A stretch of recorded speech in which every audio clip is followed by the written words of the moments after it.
Dr. Eric Kelly III and a host of phenomenal speakers from all around the globe for this 7-day virtual event that you don't want to miss. The mission of the Black Business Expo is to raise scholarship money from kids all the way from high school all the way from college. The Black Business Olympics is one of the largest Black business showcases in the world. It is an opportunity for businesses and companies to showcase their businesses globally. We are going to be giving away laptops up to $5,000 away to students. Again, I'm Olivia Appleberry, the founder of 2 Cents Finance and one of the speakers for the expo. I am so excited to see you there. For more info, go to www.blackbusinessexpousa.com or call 919-308-9090 and hope to see you there.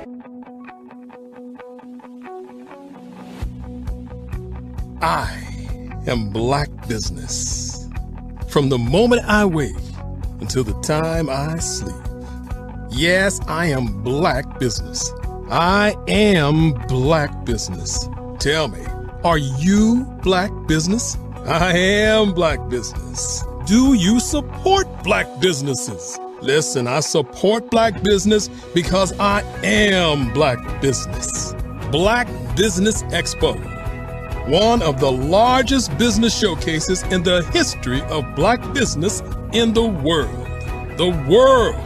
Sign up today at www.blackbusinessexpousa.com or call 919-308-9090. I am Black Business. I am Black Business. From the moment I wake until the time I sleep, I am Black Business. I am Black Business. Are you Black Business? I am Black Business. Do you support Black businesses? I support Black business because I am Black business.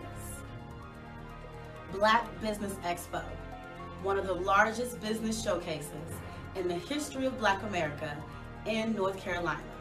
Sign up today at www.blackbusinessexpousa.com or call 919-380-9090.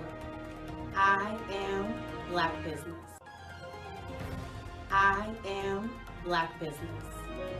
From the moment I wake until the time I sleep, I am Black Business. I am Black Business. Are you Black Business? I am Black Business.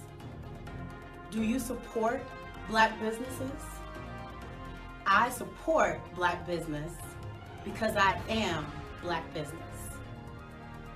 Black Business Expo, one of the largest business showcases in the history of Black America in North Carolina. Sign up today at www.blackbusinessexpousa.com or call 919-380-9090. I am Black Business. I am Black Business. From the moment I wake until the time I sleep, I am Black business. I am Black business. Are you Black business? I am Black business. Do you support Black businesses? I support Black business because I am Black business. Black Business Expo, one of the largest business showcases in the history of Black America in North Carolina. Sign up today at www.blackbusinessexpousa.com or call 919-380-9090. I am Black business. I am Black business.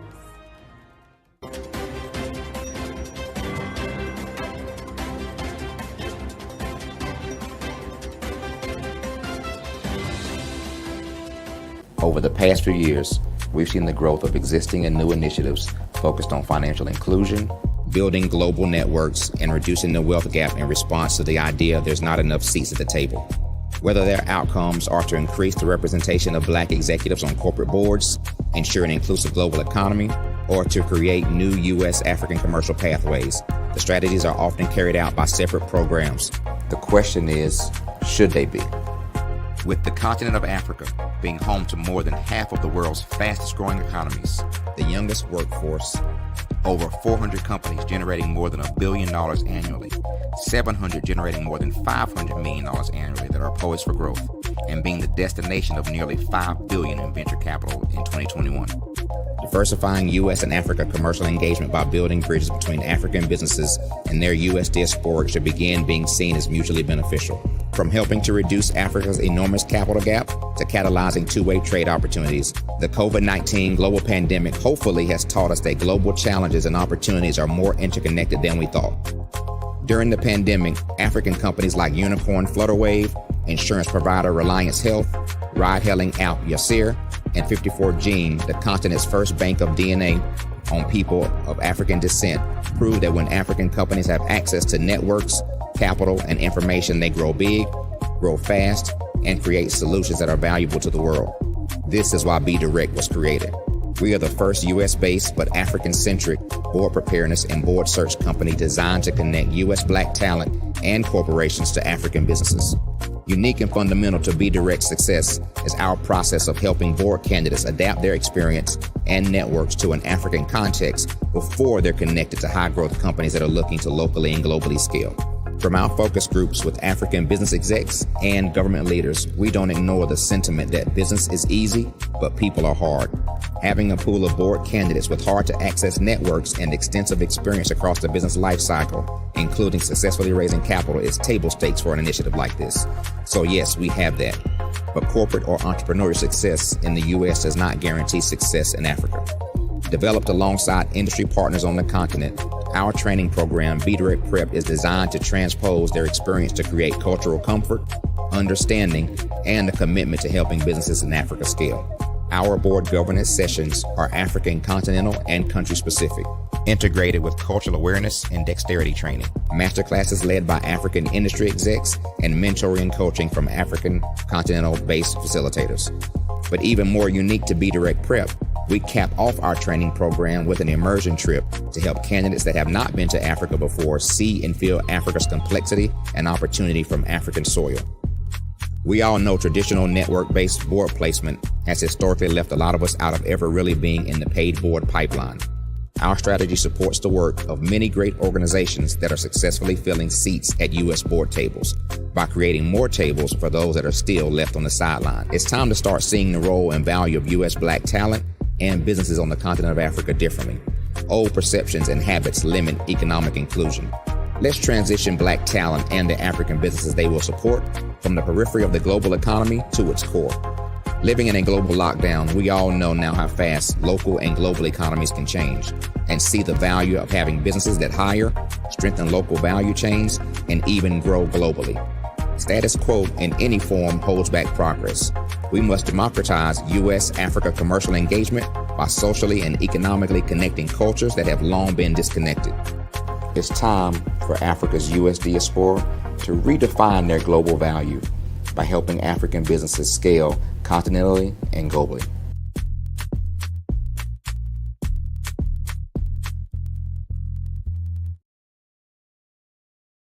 Sometimes you got to hear the news from the Black perspective, and more specifically, Black publishers. And that's exactly why you have to download the Hey Tie app, the largest mobile app delivering breaking news, videos, and podcasts from 200 of your favorite Black publishers. Yes, 200 Black publishers delivering news as it happens, literally all in one app. Go to HAYTI.com or download the app in the Google Play Store or Apple App Store. It's completely free, along with information that you can trust, so go check them out. Social media is evolving. It's more vibrant, more colorful, more energetic, and so are you. It's not just photos anymore. It's video, it's audio, it's subscriptions. And now there's Fanbase, a new monetized social network. Fanbase delivers the complete native app experience with full content monetization for every user. No algorithms that shadow ban your engagement or growth, and no ads. Follow anyone for free and subscribe directly to your favorite creators for $4.99 a month. Plus, show some love by tipping on any post. Also, make a Fanbase page and monetize your content the same way. Finally, connect with your followers by posting the amazing content you already create. And now, get paid for it. It's time to energize and monetize, because everyone's a fan of something and everyone has a fan base.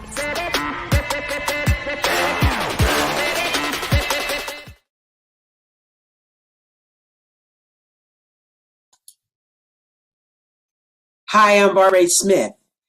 Genius is common. My genius is executive coaching and professional corporate training. As the master executive coach and corporate training ambassador for the Genius is Common movement, I help business owners craft their stories in such a way that you know exactly what they do, what they have, and what they bring to the table. Many times as business owners, we are asked, so what do you do for a living? And we could be crushing in our businesses, but we're not quite sure exactly what to say in a short amount of time.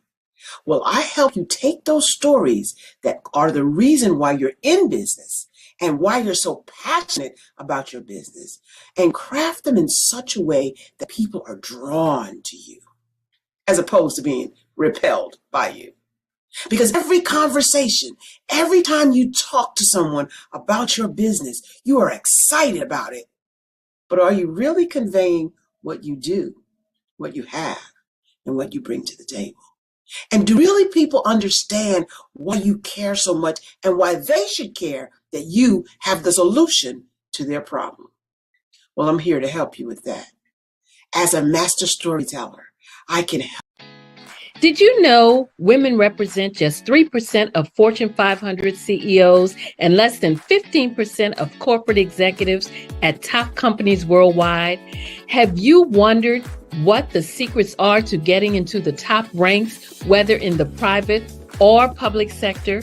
Do you want to figure out how to stop being held back in your career or passed over for promotion? Then you're in the right place. Hi, I'm Dr. Madeline Ann Lewis, President and CEO of the Executive Women's Success Institute.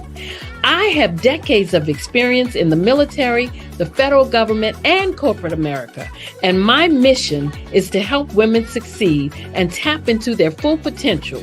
I want to reach 1 million plus women around the world to become the leaders they are meant to be.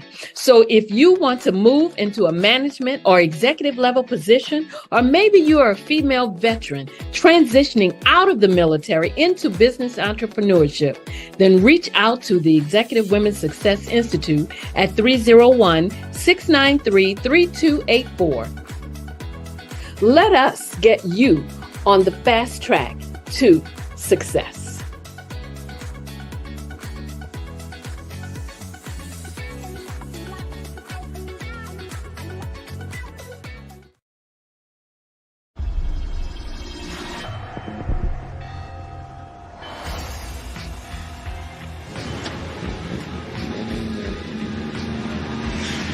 La connexion.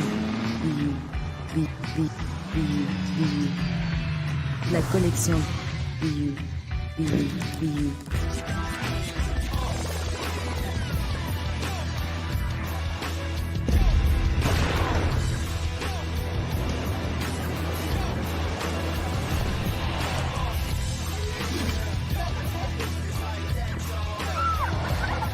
In a world obsessed with the cult of celebrity,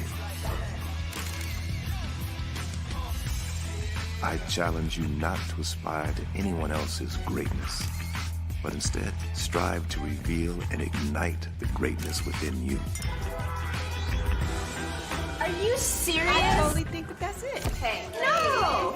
Hey! To me, sexy is a man that knows who he is and what he wants. Okay.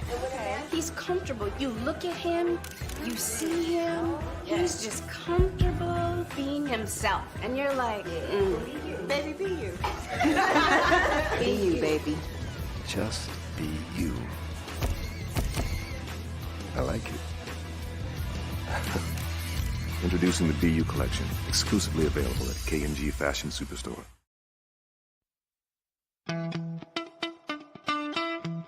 How many times have you been asked to help someone you didn't even know? A student, a business entrepreneur? Or did you ever even ask, where did they end up? That business, that friend, that entrepreneur. Well, just maybe they ended up in a gang, bankrupt, homeless, or worse, dead.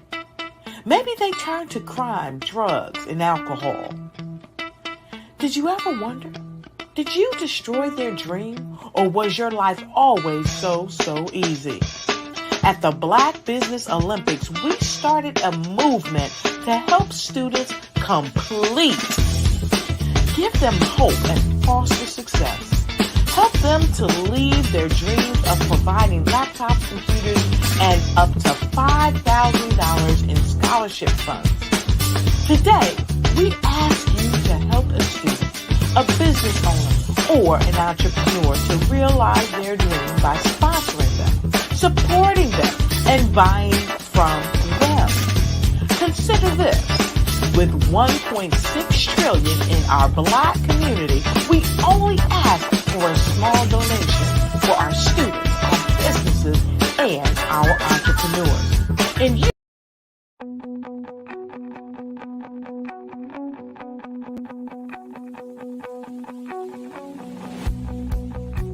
I am Black Business. From the moment I wake until the time I sleep. Yes, I am Black Business. I am Black Business. Tell me, are you Black Business? I am Black Business. Do you support Black businesses? Listen, I support Black business because I am Black Business. Black Business Expo, one of the largest business showcases in the history of Black business in the world. The world! Sign up today at www.blackbusinessexpousa.com or call 919-308-9090. I am Black Business.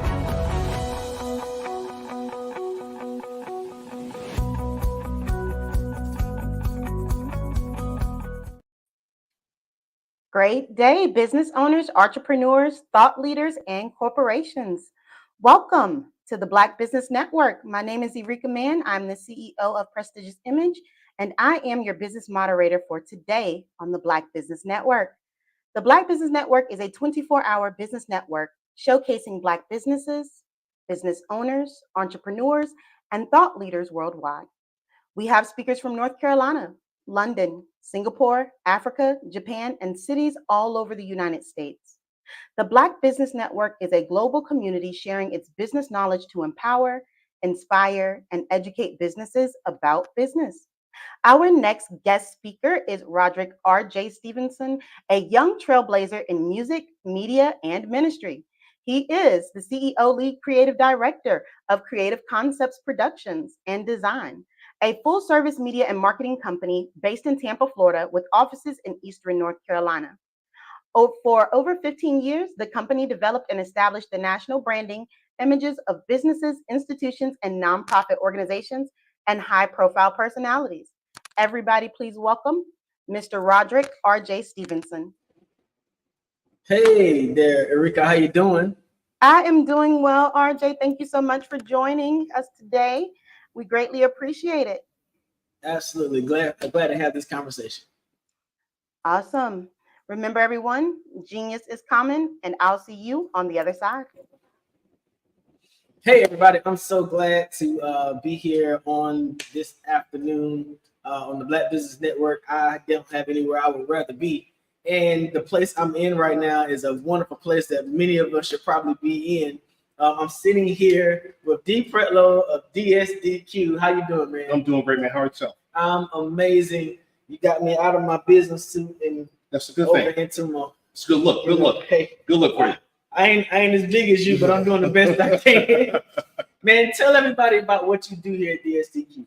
Oh my gosh, I do everything from personal training, athletic training. Right now, my background experience has got me leaning more towards weight loss management and really lifestyle changing. I'm finding another niche in the industry where I can kind of figure out how to help people get from point A to point B, and trying to help them to understand the fact that change is good. You have to understand why you're making that change, and there's a real purpose behind that change. Well, I mean, one thing that I know that we talk about here on the Black Business Network is definitely business. And I realized real quick that there is a business to fitness. Yes. Your fitness studio is right next to my design studio. Yes. And seeing your traffic in and out, man, it really gave me a one-on-one opportunity to see how your inflows go, how your outflows go, and seeing the parking lot packed all the time. I mean, you're really good at doing what you do. I'll have to say it's definitely a blessing for me because where I sit on this particular location, there's 8 gyms outside my door. And I told myself a long time ago, my competition is myself. I'm not worried about what the next person's doing. So to us, it's about surrounding ourselves with the right trainers, with the right mindset, and with the right vision as far as we're concerned, which is overall health and fitness, ranging from age 5 to 55. The biggest thing for us is trying to reach our community, trying to teach them that health and fitness, or the fountain of youth in most cases, is an activity. It's not a pill. It's not a class. It's not a format. It's not even a diet. It's how active you become now so you can become more active as time goes on. And the key component for us is longevity and also mobility. I've been blessed with coaches that have an extensive background in athletics, from Olympic athletes, track athletes, and ball players. And that's one thing I've learned is that I get better as I bring people on that kind of enhances what I do. And I try to pass it on to the next person. Man, it seems like there's a whole lot more to the business of fitness than barbells and weightlifting. Absolutely. The fitness industry, it changes so much. So you have to make sure that you're staying in tune with what everyone else out there is doing. Doesn't mean that you want to be a cookie cutter. It means that you take what you learn out there, bring it into what you do, and turn it into something that can make money for yourself and basically keep the doors open, keep the lights open. The biggest thing that I've been blessed with, fortunately, is being able to listen to my clients, listen to other trainers that come from other demographics, and try to figure out what's the best thing I can do for my clients in my community, and to be able to make money in that process at the same time. Man, being in an amazing facility like this with as much inventory of weight benches and stair climbers and all that kind of stuff in here, it must have taken a while to get to that point. What got you from whatever you had before you got here to make this kind of investment? Oh, God. Quick backstory. I started out in Parks and Recs. I went to every gym that I could think of because I come from a Gold's Gym background as a fitness instructor. And trying to get your foot in the door with other gyms, their first thought is you're trying to take from them. I'm like, no, I'm trying to contribute to what you're doing. So my idea was, if I go to places that are free, which is the Parks and Recs, we're paying for them in our taxes, but we weren't really using them. And then I decided, let me just create programs for the ones that need the most help as far as I was concerned. In my case, having 5 children, it was the teachers. The educators are underappreciated and undervalued. So the best thing I could have done for myself and my kids was to help them to become healthier. And in the process, I created a branch or division of Biggest Loser not realizing the fact that you must contact them to use their logos and everything else. And it ended up being a program where we went from 12 people the first week to 87 people within 2 weeks. After that, I got a phone call from an unknown number, and I never answered those phone calls, and pick up the phone and say, hey, my name is D. This is so-and-so from NBC, local affiliate here in Fayetteville. I'm out of Raleigh, North Carolina. Think myself, okay, yeah, someone's trying to punk me or something like that. So what's going on here? And come to find out that one of the teachers that I was teaching, their husband, actually worked for the NBC affiliate here locally. So going from that to meeting with people and bringing them over to the program, I was able to create a smaller version of Biggest Loser, which to me it was about the trainers, the counseling, the nutritionists, and being able to turn it into a community action event, which actually gave me even more ideas to do more classes. So I never really want to focus on being the next big gym. I wanted to be the next best gym that I could figure out. And then it came down to who can I work with that's going to help me to fulfill my goals and my vision. Man, that's amazing about not really looking at yourself based on what everybody else is doing, but doing the best you can. Right. So I've experienced a transition. I've moved from Tampa, Florida, relocated to North Carolina. I still go back and forth. I still travel quite a bit for work. But I've noticed that from one season to another, I'm here in North Carolina. I've established a photo and video studio doing a lot of production stuff. Right. And it's caused me to be a little more sedentary than I was before. Well, any change, you have to make those adjustments regardless of what the situation is. I mean, going from Florida to North Carolina, that distance in itself is one thing because the pace is different, the lifestyle is different. What I find that most people have to do is they got to remember the fact that if you came from place A, you're going to, let's say, place B, C, or D, don't forget who you are, because the moment you start to get complacent or you get caught up in trying to reestablish yourself, well, you're already established. You just move the locations. So the biggest thing that I've seen for you, I mean, I met you based in passing about a month ago. Yeah. You're like me. You don't sit still. You don't stop. You have two speeds, fast or sleep. And that's one thing that's going to carry us a long way. But, it's just routine more so than anything else going to help us keep ourselves going to get back. Now, I don't sit still, but somehow, man, I'm here in North Carolina eating pork barbecue again. And, brother, it is starting to sit still on me. Yeah, well, we all, trip and fall and, do that every now and then. I can honestly say that the biggest thing about our area is that there's a plethora of places you can go to for eating. Like I tell my clients, it's a choice. You have plenty of options, but you have to make the right choices. So even I will go to the barbecue stuff and everything else every now and then.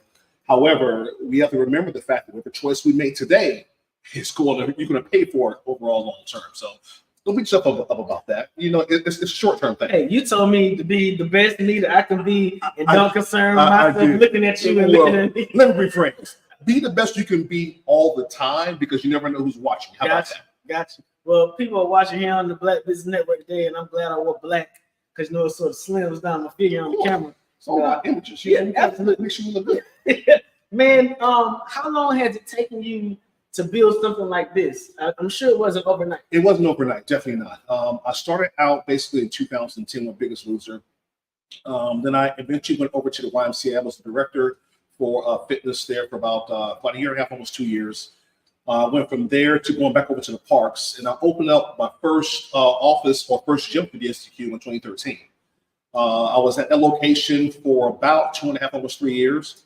And I moved from there in 2017, 2018 over this location, and I've been here ever since. The process, it was kind of tough because going from the parks outside, because not really having a brick and mortar gym, you figure out pretty quick who your friends are. It's like loading up your truck in the middle of the night or early in the morning, writing down boards from your boot camps, trying to figure out who's going to show up and making sure that whatever you give them is enough to where they can come back. Because you want to give them everything. You want to give them just a taste of what you do. I've been blessed and fortunate to where my roots have been in Fayetteville. I've been here since, I'm going to go too far with that. I've been here for a long time. But what's been lucky for me is that the people that I've been able to meet and associate with have roots here in town as well, too. So I was able to take that and cultivate it into making new friendships, new relationships, or collaborations, so to speak. And from there to now, I've been fortunate to this will be my 10th year going into fitness on my own. So I've been pretty blessed with that. So this, of course, is the Black Business Network, and we talk all things business. Yes. We're talking about the business of fitness, but what have you had to do to scale your business from where you saw yourself with your clientele in the beginning? What makes a good client? What makes a good employee? What makes a good gym? Let's go back to the clients. I learned pretty quickly, don't chase everyone that comes into your door, because not everyone is going to get a perfect client for you. And it's not in the sense of trying to make money off every single person, because if you get caught up in that rat race, you'll get lost very, very quick, very, very easy. What I've learned is that once you create your own niche, stay true to who you are in your particular business, because that old adage that if you love what you do and you do what you love, it's not work. That's why I'm the kind of person that will get here at 4:30 in the morning and will leave about 7:30 at night, even come in on Saturdays and Sundays. So in that respect, it's been come down to my passion for what I do. Employees wise, I always tell the guys that come in with me, you don't work for me, we work with and for each other. We're just one big support system. And I've gone through some growing pains and, hiring or bringing the wrong people on board, because, everything is also about learning experience. But you find out pretty quick if their vision matches yours, because all of a sudden their attitude will change. All of a sudden it becomes a me thing as opposed to a we thing. Been very lucky thus far to survive the COVID era, to have to rebuild all over again. And now the industry is changing again. So right now I have an excellent foundation for operations coming up. New trainers coming on board right now, and now we're starting to mentor new trainers that have the athletic background that most trainers have, and now we're cultivating the next generation of trainers that I think can really make a good contribution to our community. So you're not just a trainer. No. You're not just a gym owner. Nope. You're an author as well. Yeah. So let's talk about how you've taken your experience in health and fitness to then develop a system for other people to help impact their lives. Oh my gosh. I started writing probably about 8 years ago, a book called Changing You. What I was seeing, what I was noticing around New Year's, around every 3 to 6 months, I saw the resolutions. I saw trying to reinvent themselves. And what I was getting tired of not hearing was, how did you get to where you are right now? What are the root causes of the reason why you keep repeating the same issues and the same mistakes all over again? So writing Changing You became something that has been my life's work in a sense, because I'm going to use that towards my doctorate when I finally do go back to school. And yes, Pops, I'm going to go back and get my doctorate, my PhD, so you can hold that, because I'm pretty sure you're on here as well. But for me, it was about taking that book and condensing it to a journal to where it still maintains Changing You, but I'm focusing on 3 main principles that DSU is all about, which is habits, behavior, and environment.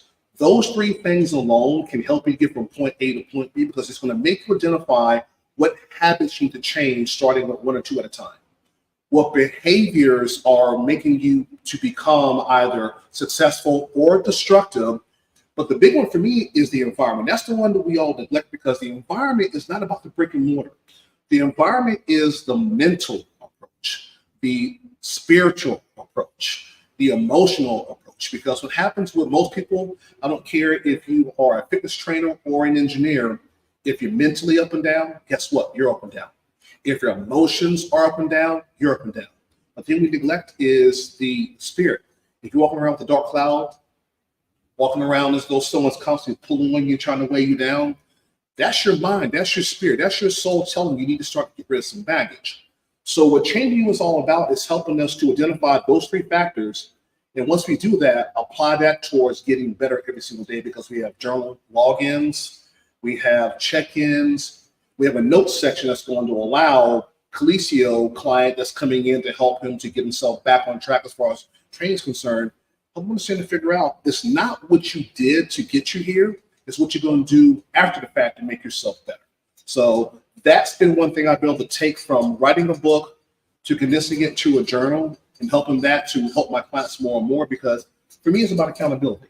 You can sit here and talk about things all you want to, unless you start doing more as opposed to putting things off, nothing's going to change. So prior to the pandemic, a lot of people were being accountable and responsible with their bodies. Then you got the pandemic, and you had the Peloton phenomenon. Yes. Of everybody get your Peloton and watch this person on the screen.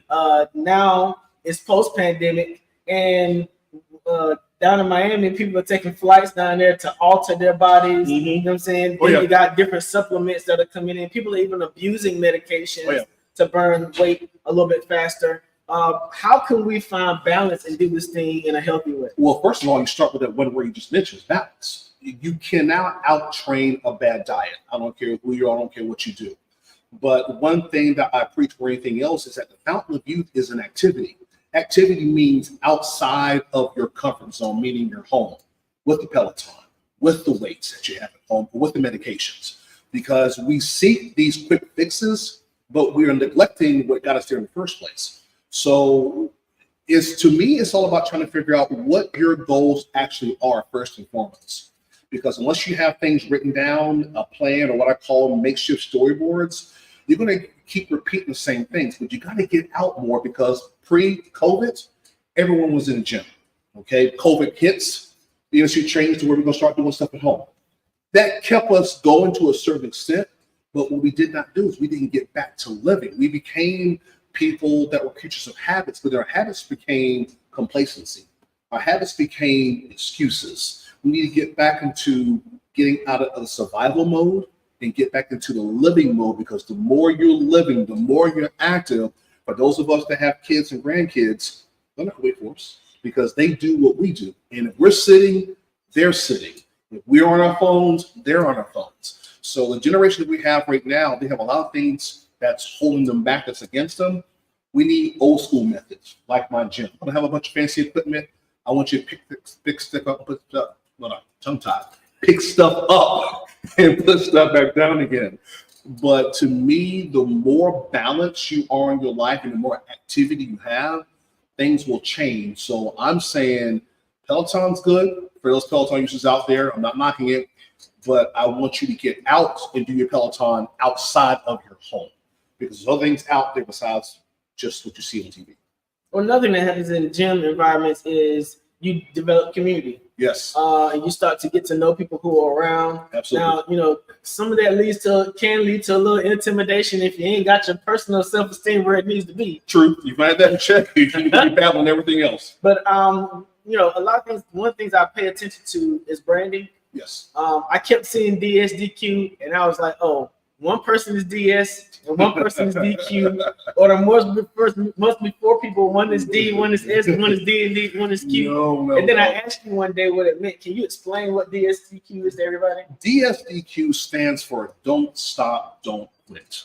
The rule was always, I was doing classes a long time ago, if you want to quit, you quit tomorrow. Until tomorrow comes, you give me all you got until tomorrow gets here. If you need a date, you can quit January 1st, 2025. Until that time comes, give me all you got. So in classes, I would say, don't stop. Class had to respond back, don't quit. If they didn't respond back, don't quit, we have burpees.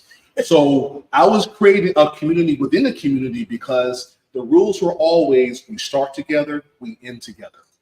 You're not tired, you're confused. That was one thing I always get picked on a lot as well too. Well, coach, what's the difference? If you're tired, you'll quit. But if you're confused, you might want to punch me in the face. But I guarantee you'll still keep going. So DSDQ became more of a philosophy. It became more of a lifestyle, because I want to be in your head when you're running that 5K, telling you, don't stop, don't quit. I want to be with you when you're on that track training, as most of my guys train a lot of athletes, telling you, don't stop, don't quit. Because the moment you don't listen to that voice, the one that's hungry, the one that wants to get back to what they were before, is the moment that you let yourself down. And with us, DSDQ, never let yourself down. So once I understood don't stop, don't quit, I started realizing you walk around wearing these don't stop, don't quit shirts. That's right. So how did you branch off into merchandising? Like, how did those other areas of business flow into the business of fitness? It came down to, like you said before, it was all about branding, because my brand was always about empowering people. My brand was always about trying to get into your head and making sure you did not remember, or you could not stop thinking about the reasons why you were here. If you wear something that says DSDQ, and in some cases I have on the back, don't stop, don't quit, that became more of a proverbial guardian angel on your shoulder. You think you're tired. You're not tired. You got to keep going. I need one more set. It became more along the lines of, as most big companies do when they're branding, they are trying to reach a part of you that kind of stops. I want to keep reaching that part of you that wants to keep going. So for me, branding is very, very important in business because you want people to remember who you are. You want people to understand what you're all about. And the branding portion of it is all about making sure that you recognize what you're going to and why you're going. Well, if you had given me a shirt in my size, I definitely wore it today. Well, but I did the best I could. I will fit. I got one back just for you. Just for you. Man, what was it that gave you the confidence as an individual to take something that you saw as a lifelong goal in terms of fitness and turn it into a business? Because there's people who love to bake cakes. Right. But they're not quite sure whether or not they could bake cakes on a business level. What gave you that kind of confidence? It was, for me, it was about giving back. This was all out for me. It was never about, in the very beginning, making money. Because to me, if I help enough people, the money will come. For me, it was about trying to figure out how can I help the next person become better. For example, my very first location, I had a wall in the gym was designated for members, for new members. And when you first sign up with me, you had to do three things. You had to go over to sign your name. You had to go over there to put the date that you came in, but you also had to make sure that you wrote down a quote that was going to be impactful for someone, because everyone goes through ups and downs. For me, it was making you a part of the community that we were creating, but it also made you give back to someone that may not understand why you're doing it. So that was the biggest thing for me. It was about taking risk on myself, because I was never a person that doubted what I could and could not do. For me, it was about, I got tired of seeing someone that was sitting down somewhere and all it took was someone saying, "Hey, how you doing? My name is Coach D. Are you having a good day? Or are you having a bad day?" Or someone that wanted to lose weight but didn't know how to. My thing was, come on, we'll figure it out together. So it was wanting to give back, but the ultimate thing for me was making my community healthier, one person at a time. I wasn't concerned about anything else at all, but everyone's overall health and fitness.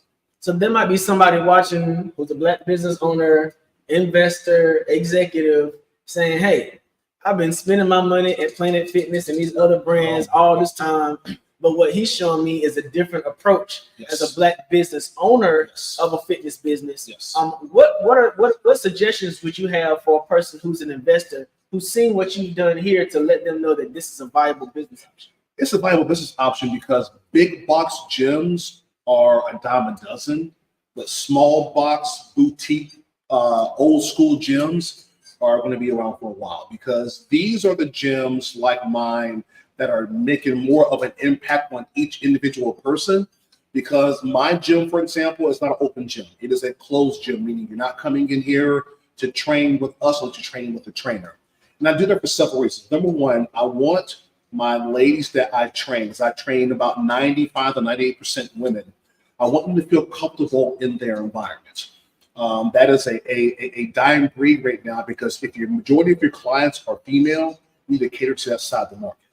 My secondary demographic is going to be my athletes, because there are so many young, impactful, smart, intelligent, articulate, young Black men and women that are there, that want to be successful, but they're not in the right environment. So with us, it's about your smaller gyms can actually teach and mentor and help them to pass on and pass it forward, because most of my athletes, most of my coaches, one in particular is Coach Calicio Newman. He gives back every chance that he gets, and I'll watch him and I'll learn from him, because he has athletes as young as 7 or 8 years old. He has athletes right now trying to go to nationals and hopefully to make it to where he got to, which was the Olympics.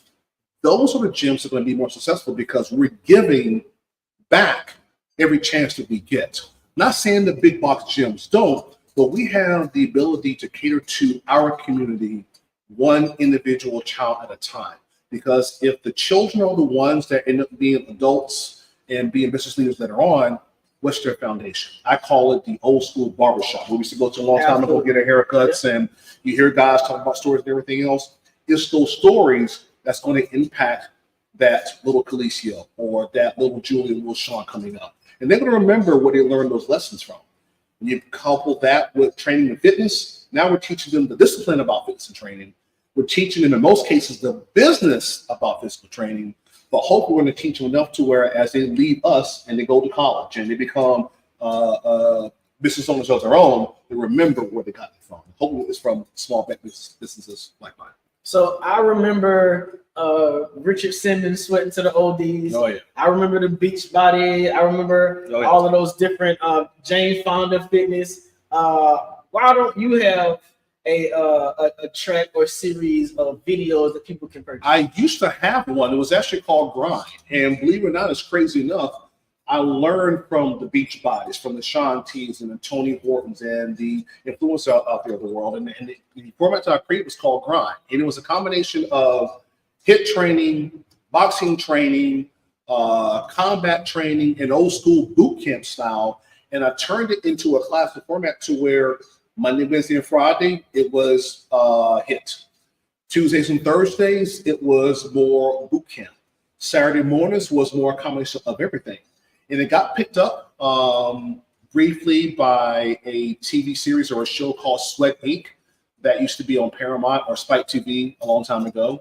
Had an opportunity to go visit with them. And at the time I was going through some family things at home and I could not afford to leave for that period of time. So my goal was to get back to that grind, because when you start to create programs that are catered to your individual demographic or your market, you will in turn don't want to use this as one more reason, but you'll make more money long term because now you're catering to your community, your demographic, your society. And we need more programs for us, because when you reach a certain age, I'm 54 and proud to be 54 years old. When you reach the point in life where I am right now, I can outdo people half my age and take great pride in that. But one thing I take even more pride of is learning that as you get older, you must get better.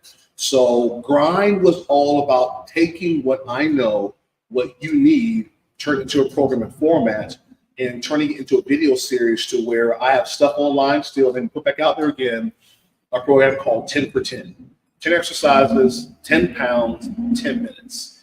And it was very successful in the very beginning, but I need to get back to that again. So it's coming. Well, I just happen to know of this video production company that would love to work with you to get you. You know, you make sure you give me that guy's number, because I got ideas. I just somebody help me out. Is he busy? Is he overbooked? I don't know. I think he's on the Black Business Network right now. Well, you gotta make sure you connect him with me so you can get some stuff done. Man, this is amazing. Thank you so much for having me. It's been a pleasure. Welcome to the Black Business Network. We would love to have you moving forward talking about the business. Thank you for having me, and I'm looking forward to contribute and learn from everyone else out there.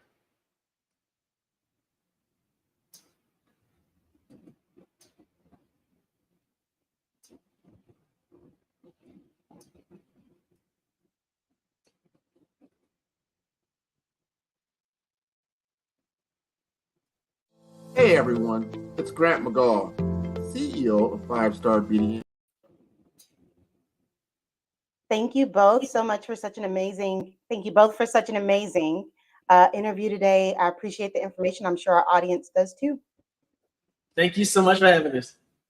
You're more than welcome. Remember, genius is coming, and I'll see you on the other side. So, the Black Business Expo's mission is to raise funds for high school seniors going to college or K-12 entrepreneurs. This expo is a fundraiser for students. You may go to www.blackbusinessexpo.usa.com to donate to the scholarship fund, or use the Cash App that's on the screen below. That's $BBXUSA. Our goal is to give laptops and up to $5,000 to 10 students. Students can register online at www.blackbusinessexpousa.com. Every dollar counts, so we want to remind you to donate to the scholarship fund. We want to thank our Black Business Expo USA sponsors for May 2024: NC100, Moody Capital Partners, Suede Soul, Lotus Richey Coaching and Training, Carolina, Virginia Minority Supplier Development Council, Step Management, The Hello LLC, Barbara H. Smith LLC, Margie McLean Foundation Incorporated, Genius is Common, Earth Essentials, 5 Star BDM Media, Malane Shawnee Global, Executive Women's Success Institute, The Quality Coaching Company, Superwoman Business Services, Creative Force Studios, Lee Entertainment, Artistic App Design, and Black Business Expo USA. Genius is common, and I'll see you on the other side.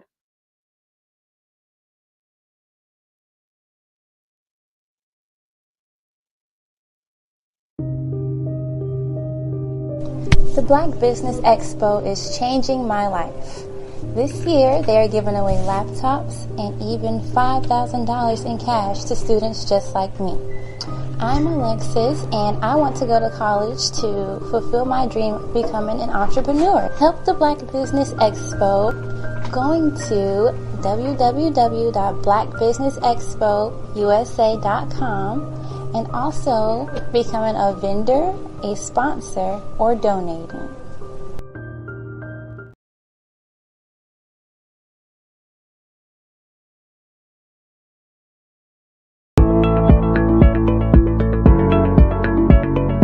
Prepare for what's coming and dominate in economic winter. Stand strong and thrive by showcasing your great products and services globally through the Black Business Network and Black Business Olympics. The Black Business Network has showcased over 2,000 companies with over $7 billion in sales each year. Over 10 million attendees have viewed the rebroadcast each month. Through the Black Business Olympics, unique styles of business training and mentoring are turning students into business owners and entrepreneurial warriors who will dominate in any economy. Gain the ultimate advantage of the Black Business Olympics, 7 days of unbelievable topics and speakers speaking around the globe. Donate your time and experience to provide expertise and scholarships to students worldwide and change the world. Now, more than ever, new insights, tools, strategies, and capabilities are needed. This is your chance for a major presentation to the world. Fill out the form and join the more than 2,000 speakers who have presented to over 200 countries.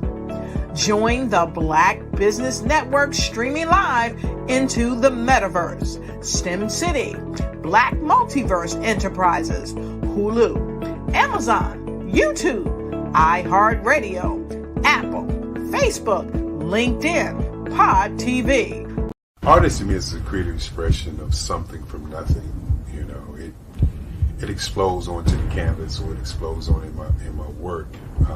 One of the things that I try to do more than anything is I try to just give the lines and the movements and emotions and expressions into what I do. Art really means to me a chance to express how I feel deep down inside. Most of my art begins as a thought that I might have, you know, whether it's sports, whether it's history, whether it's a woman or a man. It pretty much starts as an idea of thought before I get into the actual image of what I'm going to draw. I do a lot of historical pieces. I was a history minor in college, and I love to do history pieces. And a lot of times I'm thinking about history, and then I try to make that history impact you as you look at it. That's one of the reasons I do pictures so large. People ask me, why do I do the pictures so big? And I tell them, I want the piece to impact them as they're looking at it, to kind of dominate them, dominate their space. And most of my pieces I try to do off page. I don't try to do anything that's going to be in those four corners or in a square. And I want your imagination to be a part of the piece that you're looking at.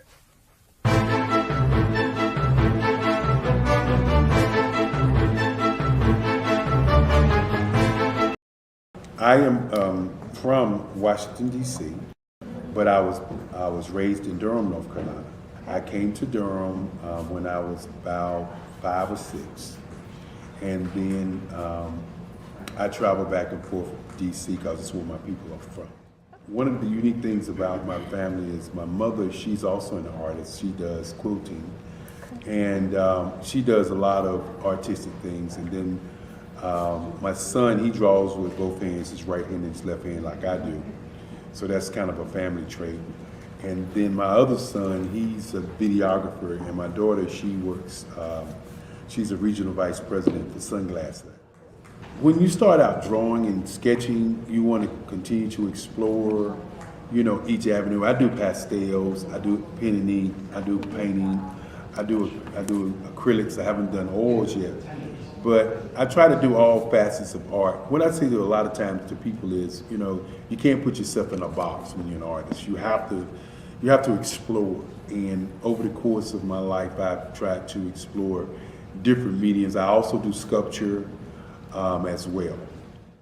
I choose my subjects by the intensity that they have in their faces, or the intensity that somebody is moving, because I do more than portrait drawings. I also do I do abstract, and then I do figurative drawing also. Well, what happened in this particular show is that I started out trying to come up with something that would be a little bit different than what everybody else is doing. So I was working on a Barack Obama show, and they wanted me to do some paintings of Barack. And so what I did was, because of the deadlines, I kind of did it kind of fast. And then I realized when I was doing it fast, I enjoyed it. And so then I started doing other pieces the same way, and I started to enjoy those pieces also. And so I came up with this particular style, and it's a style of lines and colors. And what's interesting is that when I was in college, I did a show called Lines, Colors, and I talked about the boldness of the blacks, the hotness of the whites, and this is how this has come about, you know, later on in my life. And the colors comes from a lot of the entertainers that I work with, where they wear different colors. They don't wear, you know, your plain reds or your whites. They wear different colors, and so that's also another piece of what's giving me the colors. The subtitle of this show is Faces That Speak Life. That's real critical. Faces that speak life. Each one of these pieces is a life source and a life energy that's being put on display for people that are looking at it. You know, I always say in terms of my art, it's not important that I draw them. It's important what you get out of what I draw. You know, I don't try to just draw it because you like it. People wanted me to do prints. I didn't do prints. You know, people asked me to do different people, but the people that I choose are people that make a difference in the lives of people in the world. So the human landscape idea was, again, as I say, the lines represent your emotions, it represents your ideas, and it represents your journey as a human being. And that's why you get the different pieces and the different looks. And as you notice, I try not to do one look that looks alike another look. And that's what's the most important part of this show.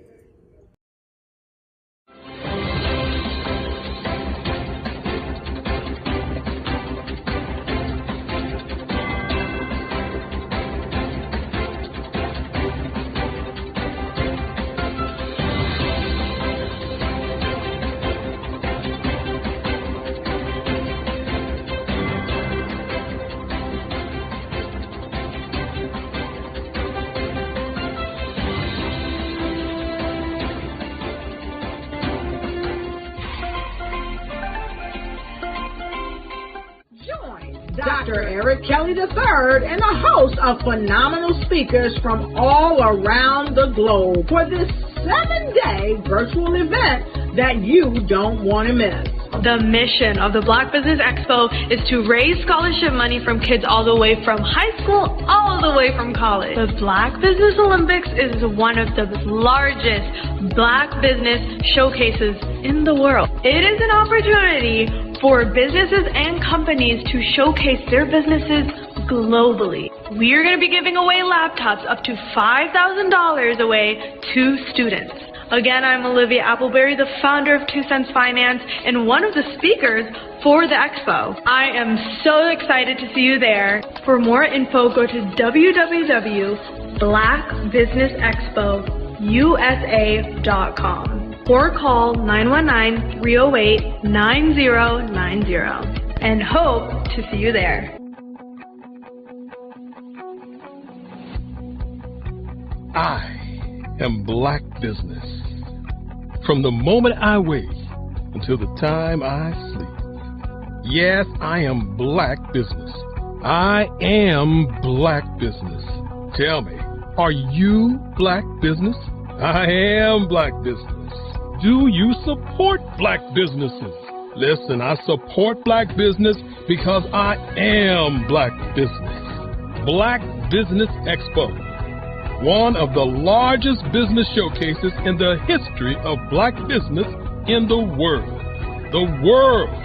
Sign up today at www.blackbusinessexpousa.com or call 919-308-9090. I am Black Business. I am Black Business. From the moment I wake until the time I sleep, I am Black Business. I am Black Business. Are you Black Business? I am Black Business. Do you support Black businesses? I support Black business because I am Black Business. Black Business Expo, one of the largest business showcases in the history of Black America in North Carolina. Join Dr. Eric Kelly III and a host of phenomenal speakers from all around the globe for this 7-day virtual event that you don't want to miss. The mission of the Black Business Expo is to raise scholarship money from kids all the way from high school, all the way from college. The Black Business Olympics is one of the largest Black business showcases in the world. It is an opportunity for businesses and companies to showcase their businesses globally. We are going to be giving away laptops up to $5,000 away to students. Again, I'm Olivia Appleberry, the founder of 2 Cents Finance and one of the speakers for the expo. I am so excited to see you there. For more info, go to www.blackbusinessexpousa.com or call 919-308-9090 and hope to see you there. I am Black Business. From the moment I wake until the time I sleep. Yes, I am Black Business. I am Black Business. Tell me, are you Black Business? Black Business Expo, one of the largest business showcases in the history of Black business in the world.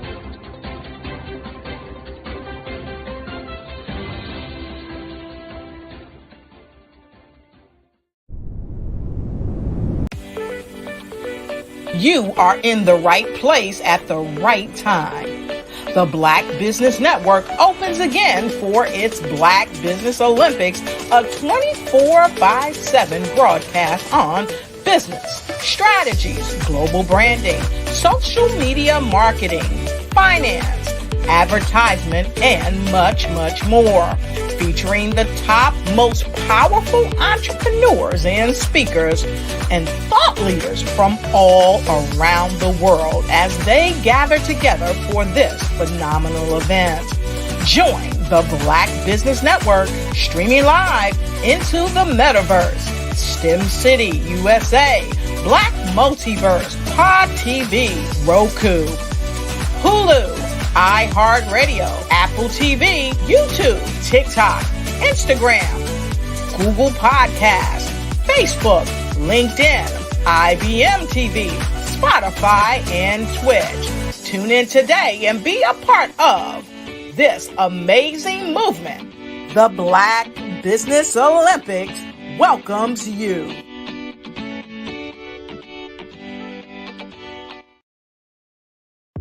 The Black Business Network and Black Business Olympics are essential platforms for Black business owners globally. They provide the tools and support you need to succeed in today's competitive marketplace.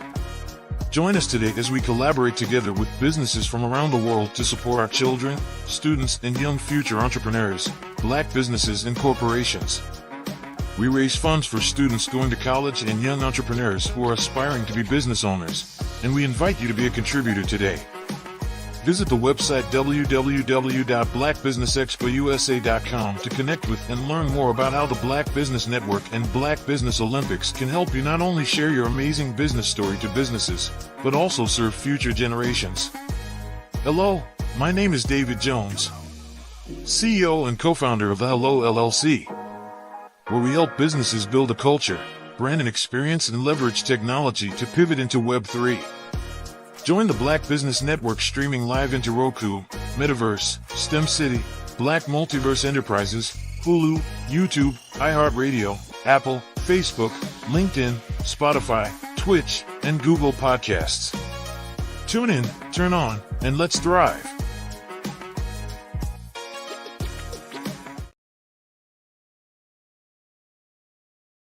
The Black Business Expo's mission is to raise funds for high school seniors going to college or K-12 entrepreneurs. This expo is a fundraiser for students. Please, you may go to www.blackbusinessexpousa.com to donate to the scholarship fund or use the Cash App at $BBXUSA. Our goal is to give laptops and up to $5,000 to 10 students. Students can register online at www.blackbusinessexpousa.com. Every dollar counts. Please donate to the Black Business Expo USA Scholarship Fund.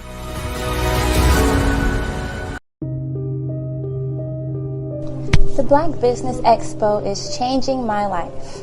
This year, they are giving away laptops and even $5,000 in cash to students just like me.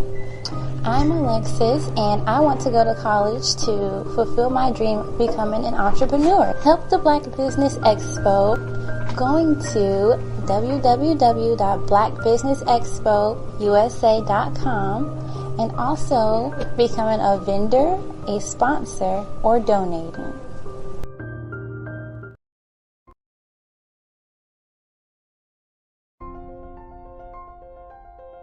What if you could build your own city?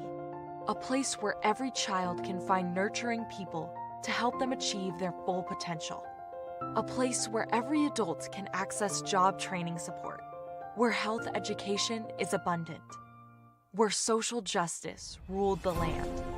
A place without limitations. Welcome.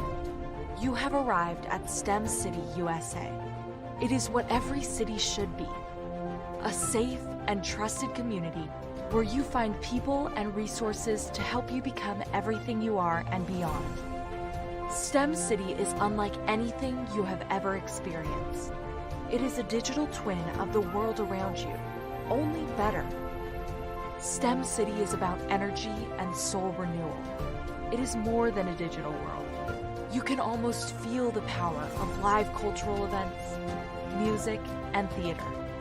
STEM City promises a better future for children with caring mentors and hands-on activities with dedicated tutors to support our youth. STEM City is your passport to a healthy lifestyle with weekly events addressing our community's many issues. STEM City is your financial well-being with helpful information on wealth management, career advancement, job training, and so much more. STEM City is the community you deserve. It is the city where your dreams can come true. STEM City USA, a place in the sky that is accessible to all who reach for the stars.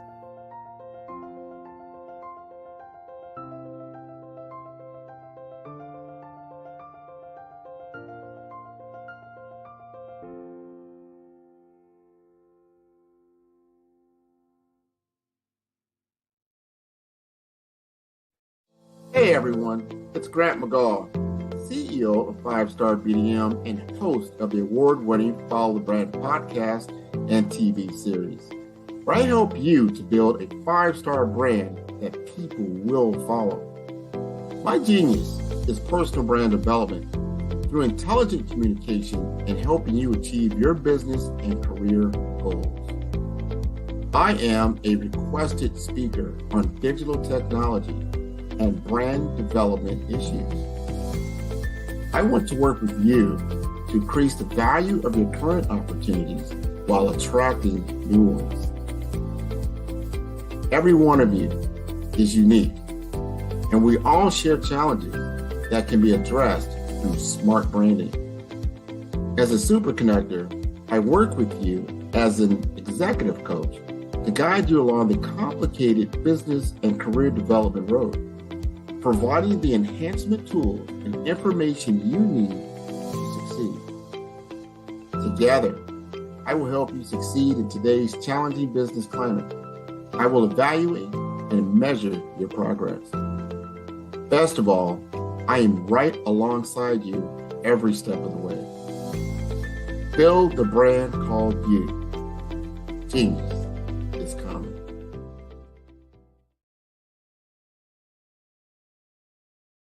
Follow the Brand TV broadcast host, Grant McGaw, as he visits with top executives and entrepreneurs to find out their secrets of success with their personal brand. Follow the Brand TV broadcast host as he focuses on brand development to build better relationships, bring value to your business, relationships, and career. You will enjoy listening to each episode that is tailored to speak to you directly. If you're looking for this type of clarity in terms of building your brand, you have tuned into the right station.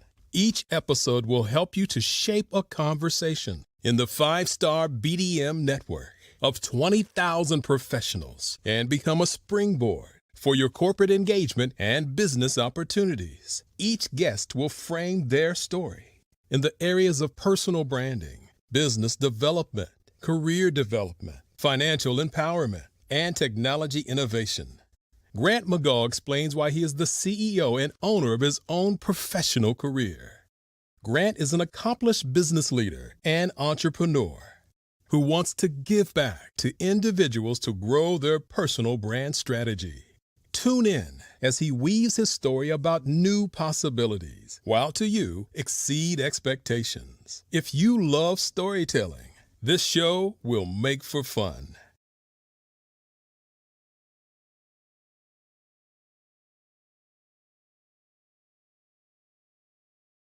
Five-Star BDM, Brand Development Masters, is a professional consulting and advisory group keenly focused on business development services for the small to mid-sized business and entrepreneurs.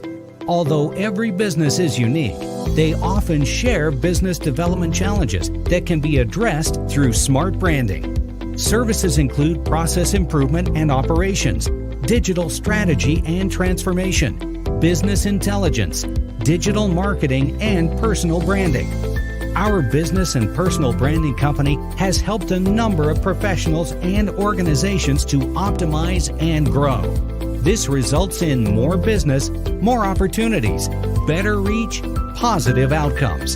Visit www.5starbdm.com today to learn.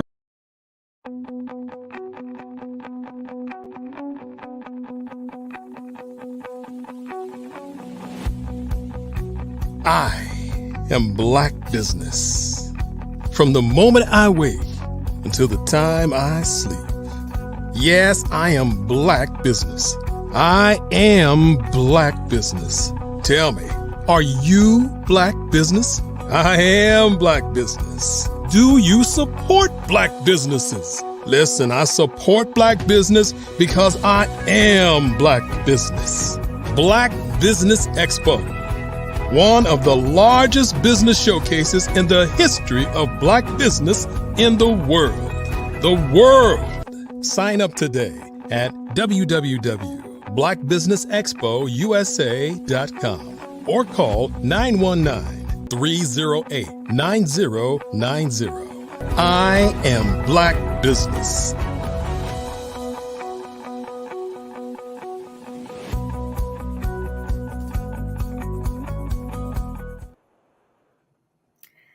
Great day, business owners, entrepreneurs, thought leaders, and corporations. Welcome to the Black Business Network. My name is Claudette Forbin, and I am your business moderator for this afternoon on the Black Business Network. The Black Business Network is a 24-hour business network showcasing Black businesses, business owners, entrepreneurs, and thought leaders worldwide. We have speakers from North Carolina, London, Singapore, Africa, Japan, and cities all over the United States. The Black Business Network is a global community sharing its business knowledge to empower, inspire, and educate businesses about business. Our first speaker today is myself. I am a personal financial professional. And so let me tell you a little bit about myself. Born and raised New York City girl. I've had a career as a lawyer, a realtor, a manager in the food space. Now people says, "Oh my gosh, Claudette, that is so many different careers," and I'm like, yeah, but they all had a common theme. The common theme is whether it was as a realtor helping people find their forever home or their home, as a lawyer helping people with their legal issues, or in food service, where I was helping people understand how important it is to eat healthy. It was all about how can I bring value to people's lives. So I'm going to be presenting to you today. And now, as I said, I am a personal financial consultant. My tongue is twisting. Personal financial consultant. And I got into this space because it was, it was almost 20 years ago. In 2009, my mom had a stroke. And here was this woman who's, she's a single mom, raised 3 kids. I'm the middle of 3, oldest girl, middle child. Hey, hi, middle children. And I watched her as she handled all the challenges and everything that comes with being a parent, and especially a single parent during the 70s, the 60s and 70s, where all the social networks that we take for granted today did not exist. In those days, you didn't pay your Con Ed bill. Con Edison, I'm in New York City. Our electricity provider's Con Ed. You didn't pay your electricity bill, they shut it off. They didn't care who's in your house. Today, that doesn't necessarily happen so quickly. So I watched as she faced and overcame every challenge and fought to give us a start in life, making sure that we went to school. My mom is West Indian, so we went to school, got good grades, got jobs. And then I watched, and as we got older, our lives went on. I was the one with her. She had a stroke. And this vibrant woman who literally one day, was driving herself back and forth to church, participated actively in church, went to see friends, now was mobility challenged and suffered from vascular dementia. So she went from being very independent to not being able to be left alone. So myself and this is a common story, having a parent, a loved one, all of a sudden needing someone to care for them, and how you have to adjust your life to take care of that person. Now, after we got things in place to make sure that someone was always with her, I had one of those moments just sitting on the side of my bed. And I realized that as I am not married and I don't have kids, who would be the one to take care of me if something would happen to me? And being a former attorney, I know this one thing, that you have to ask the right question to get the answer that you seek. So I started asking questions, and I started with my circle. And I went to one of my, best friends, and I said to him, and I was explaining my situation, and he knows me, he knows my mom, he knew my situation, he knew all that. And he introduced me to a friend, a mentor of his named Sonny. Now, Sonny started sharing with me all these principles and all these tools that are available to the middle class to help them be more financially secure. Now, I am very well educated and I'm an absolute squirrel brain. You know, I love information. So like a squirrel, I'm always gathering nuts of information. And when something interests me, I'm like, ooh, let me learn more about this. Let me find out more about this. And I'll delve into it until I've learned all that I want to learn. That's who I am. And I love to be able to then pull that out and use it in any way I can. So I'm always a gatherer of information. And I'm listening to Sunny present to me this information, and I realized I've never heard of any of these things. I didn't know that these tools, these strategies were available to the middle class community. And I said to myself, if I don't know this, does my friends, my family, does my community know this? See, what's interesting is I've been in this, and really the answer to that question is no, they don't know this. So what's interesting to me is as I have, grown and perfected my knowledge within this field, financial industry is very large, vast, very complex. And with the right person to guide you through, the shores, the rocks, etc., you really can get to where you want to go. But it occurs to me that, what I've learned is that when it comes to finance, the most important thing to have in place is, what is your goal? What is it that you are trying to accomplish with what you're trying to do financially? Sometimes it's just, I want to save money. And that's totally fine. That's totally okay. But if you have a particular goal, like I want to send my kids to college without, having them experience crushing debt. I want to be more tax advantaged. I want to leave money for my children upon my passing so that they have that step up. I want to create that generational wealth. I want to be that person to start that and to train my children and my children's children for as long as I can on how to be stewards, good stewards of the blessings of finance that they have. That's your goal. If that is your goal, then how do you reach that goal? So the number one thing is to have a goal. But most of us are in what I call the hamster wheel. Get a job, pay bills, buy stuff. Pay bills, buy more stuff. Plan a vacation, buy stuff to go on vacation, buy stuff because you want to buy stuff. Have too much stuff, get rid of stuff, and buy more stuff. Most of the time, there's a limit. There's no thought of the what ifs of life. Here's a prime example of what I'm talking about. COVID. We all remember COVID. We all know COVID. We are still recovering from COVID. And for those who were able to shift from a office to a work from home, those who were first responders, I have families who were first responders. I thank you for the sacrifice you made during this very trying time.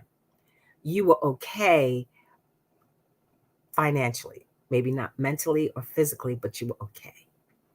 But for those who were not in that position, they fell off. They fell over the cliff. From 2008 until 2019, we were on a financial trajectory that had not been seen. The market was doing extraordinarily well. People were getting jobs. Things were going so well. A lot of things that you would hear about were like minimize people like, yeah, life in the world is good. And then all of a sudden we had COVID. And those who could not pivot started, and those before COVID, they were making a way. They were building up, they were moving away from the edge of the cliff. They were, really getting on on their feet, maybe getting ready to go out and get their own place, or had their own place. They had gotten a car, all the things that we think of is what we need within our life. And then COVID happened, and because savings was never a part of their mindset, they quickly, that diminished, and everything they worked off, they started losing. They lost the car. They were struggling to feed the family. There was moratorium, so they stopped on rent. So they weren't worried about that. But everything else, you still needed money to go shopping. Regardless of what you think how it went, it was a very difficult time for people who could not find work. And as the world continued to shut down, where you could not be in a position where you were working amongst people, how did you support your family? I'm going to say it again. We are still seeing the ravages today. And why is that? And then there were people who, even if they couldn't pivot, they seemed to be okay. What was the difference? Because they had thought ahead. They had savings. They had thought that if something goes wrong, I want to have this amount of savings to carry me over until I regroup. So they had at least 3 months of savings or 6 months of savings. I have a friend who has 3 years of savings. I was like so shocked. Who has 3 years of savings? But if he lost his job, he could go for 3 years and not worry about it. Wow. And so during COVID, if he wasn't able to pivot, he would have been okay for at least 3 years. That's pretty awesome. But for the majority of people, because of a lot of the misinformation, they figured 3 months would be enough. It wasn't. We all know that. 6 months wasn't enough. 9 months wasn't enough. So even if you staved off falling off the cliff for 3-6 months, you did fall. So as we went through this, and I listened to people and I saw the ravages, and for those who were able to pivot, they began to realize they had to shift the way they thought about things. See, now this is the thing. And I've had this conversation often. When you talk about someone who's wealthy and they're like, well, they had everything given to them. It's easy for them. That's not true. Let me share this with you. Again, I'm a squirrel brain. I'm always looking for stuff. So on YouTube, and I talk about this because I really want to encourage you to take a look at it. On YouTube, there's a channel called Useful Charts. And in this chart, there was a chart about the family called the Rothschilds. Now, most everybody knows what wealthiest family in the world. Okay. Matter of fact, so wealthy people even forget about them because they're wealthy, they're quiet, they go about their business. They're the wealthiest family in the world. But here's the thing. If they weren't always a wealthy family. The original founder, the original patriarch, so to speak, was named Meyer Rothschild. And he had a job as an aide de camp, an aide to a family. And there was a different term for what he is, but I'm going to use this one because the other one is like, oh, wow, that's where that stereotype came from. Really interesting. And he was so good at handling the financial affairs of the royalty, the aristocracy during that time, that he basically built a business around this. And he taught his sons, he had 5 sons, and he taught his sons the family business. And he taught it, the one important thing he taught his sons was to make sure that within their family line, they identified the next person who was going to be the head to keep the family business going. Because from that person, that's how the money kept flowing to allow the rest of the family to do what it is that they wanted to do, whatever their thought was.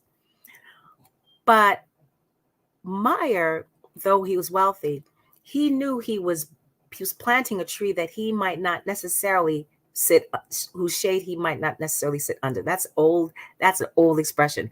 I'm planting a tree whose shade I won't sit under, because he was setting the footprint of what he wanted to come.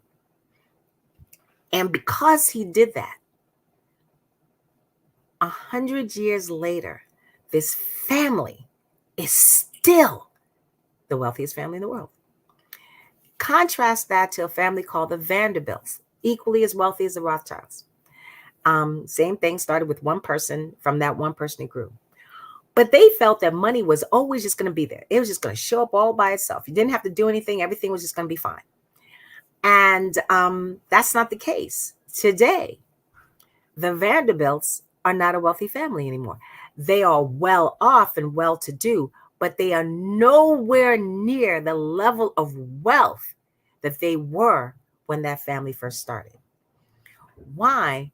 Because what was the difference between them is you had one person who understood money. You had to understand how to make money work for you and understand how these tools fit together. And that there had to be somebody that had to keep doing that in order to keep the money flowing. Because if you didn't, eventually this tap was going to stop. Rothschilds, Vanderbilts. So within the platform why I like the platform that I became a part of was not only did I learn about these tools, what I also learned was the raison d'etre, to be exact, the focus, the mission of my platform was to educate the people on how money works. I said earlier that the financial services industry is vast. There's so many pieces, and you hear about the stock market. Everybody knows about the stock market, but there's so many pieces beyond that. The stock market is a really small, it's a small portion of what really goes on behind the scenes. And those who are in it, even those, whatever part they're in, what they know is specific to that, but it's not what the average person knows or understands. They understand corporate finance. They understand big dollar finance. Some people work in a world. I met a guy who was in corporate finance, and he dealt with accounts that were moving millions of dollars an hour. And very calm, very nice, humble guy, but that's what he did. So it made me start thinking, if that's the case, like they know what they know, how disadvantaged is the average person who really has no clue? They know about opening a savings account. Everybody will talk about high yield savings account. There's nothing wrong with that. Absolutely nothing wrong with that. They talk about 401k and what's supposed to do. Nothing wrong with that. Absolutely nothing wrong with that. They'll talk about, Bitcoin. Again, nothing wrong with that. Absolutely nothing wrong with that.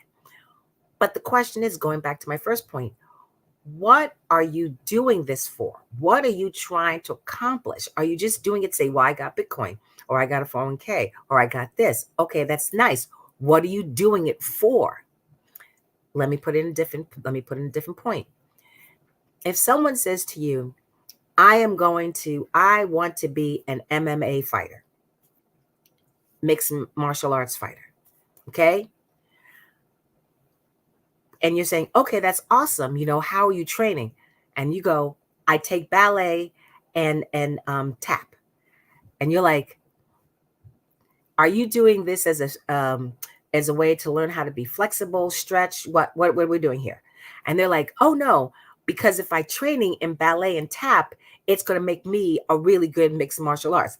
And I know that's ridiculous. And I'm making a point to be ridiculous.